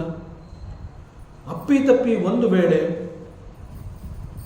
ಏನೋ ಒಂದು ಪುಣ್ಯ ಅನುಗ್ರಹದ ಕಾರಣದಿಂದ ಅವರು ಕೇಳಿಸ್ಕೊಂಡ್ರೂ ಕೂಡ ಯಂ ನ ವಿದ್ಯುಹು, ಅವರಿಗೆ ಅದು ಅರ್ಥ ಆಗೋದೇ ಇಲ್ಲ. ಕೇಳಿರ್ತಾರೆ, ಆದರೂ ಕೂಡ ಬೈ ಚಾನ್ಸ್ ಕೇಳಿದ್ರು ಕೂಡ ಅವ್ರಿಗೆ ಅದು ಯಾವುದೂ ಅರ್ಥ ಆಗಿರೋದಿಲ್ಲ. They are not able to understand. So ಯಾಕೆ ಹೀಗೆ? ಕೇಳಿಸ್ಕೊಂಡ್ರೂ ಅರ್ಥ ಆಗೋದಿಲ್ಲ, ಕೇಳಿಸ್ಕೊಳ್ಳುವಂತಹ ಅವಕಾಶ ಕೂಡ ಸಿಗೋದಿಲ್ಲ. ಮತ್ತು ಇಂತಹ ಒಂದು ವಿದ್ಯೆ ಇದೆ ಅನ್ನುವಂತಹದ್ದೇ ಅನೇಕ ಜನಗಳಿಗೆ ಗೊತ್ತಿಲ್ವಲ್ಲ. ಯಾಕೆ ಇದು ಈ ರೀತಿ? ಕೇಳಿಸ್ಕೊಂಡ್ರೂ ಕೂಡ ಪೂರ್ಣ ಪ್ರಮಾಣದಲ್ಲಿ ಇದು ಅರ್ಥ ಆಗಲಿಲ್ಲ ಅಂತಂದರೆ ಯಾಕೆ ಅರ್ಥ ಆಗ್ತಾ ಇಲ್ಲ? That is also wonder. So ಆಶ್ಚರ್ಯ ಅನ್ನುವಂತಹದ್ದು ಈ ರೀತಿ. ಈ ಆತ್ಮವಿದ್ಯೆ ಅಥವಾ ಆತ್ಮಜ್ಞಾನ ಅಂತ ಹೇಳಿದಾಗ ಅದರ ಸುತ್ತು ನಡೆಯುವಂತಹ ಈ ಎಲ್ಲ ಪ್ರಸಂಗಗಳು ಕೂಡ ಬಹಳ ಆಶ್ಚರ್ಯದಿಂದ ಕೂಡಿದೆ. ಯಾಕೆ ಇದು ಹೆಚ್ಚು ಜನಗಳನ್ನು ತಲುಪ್ತಾ ಇಲ್ಲ? Why it is not possible to reach every human being, ಪ್ರತಿಯೊಬ್ಬ ಮನುಷ್ಯನನ್ನ ಇದು ಯಾಕೆ ಹೋಗಿ ಮುಟ್ತಾ ಇಲ್ಲ? ಇದಕ್ಕೆ ಆಚಾರ್ಯ ಶಂಕರರು ಹೇಳ್ತಾರೆ, ಅಭಾಗಿನಃ ಅಸಂಸ್ಕೃತಾನ್ ನ ವಿಜಾನೀಯ. ಯಾಕೆ ಇದು ಇಟ್ ಈಸ್ ನಾಟ್ ಪಾಸಿಬಲ್ ಅಂತಂದರೆ, ಯಾರು ಕೇಳಿಸ್ಕೊಂಡಿರ್ತಾರೆ ಅವರ ಮನಸ್ಸು ಈಸ್ ನಾಟ್ ಪ್ರಿಪೇರ್ಡ್, ಮನಸ್ಸು ಸಿದ್ಧವಾಗಿಲ್ಲ. ಮನಸ್ಸು ಇಂತಹ ವಿದ್ಯೆಯನ್ನು ಕೇಳಿಸ್ಕೋಬೇಕು ಅನ್ನುವಂತಹ ಅರ್ಹತೆಯನ್ನು ಅದು ಗಳಿಸಿಲ್ಲ. ಆ ಯೋಗ್ಯತೆ ಆ ಮನಸ್ಸಿಗೆ ಇಲ್ಲ. ಯಾವ ರೀತಿಯ ಮನಸ್ಸು? ಮತ್ತಷ್ಟು ವಿಚಾರಗಳಿದೆ, ಮುಂದಿನ ಅವಕಾಶದಲ್ಲಿ ಮತ್ತೆ ಮುಂದುವರಿಸೋಣ.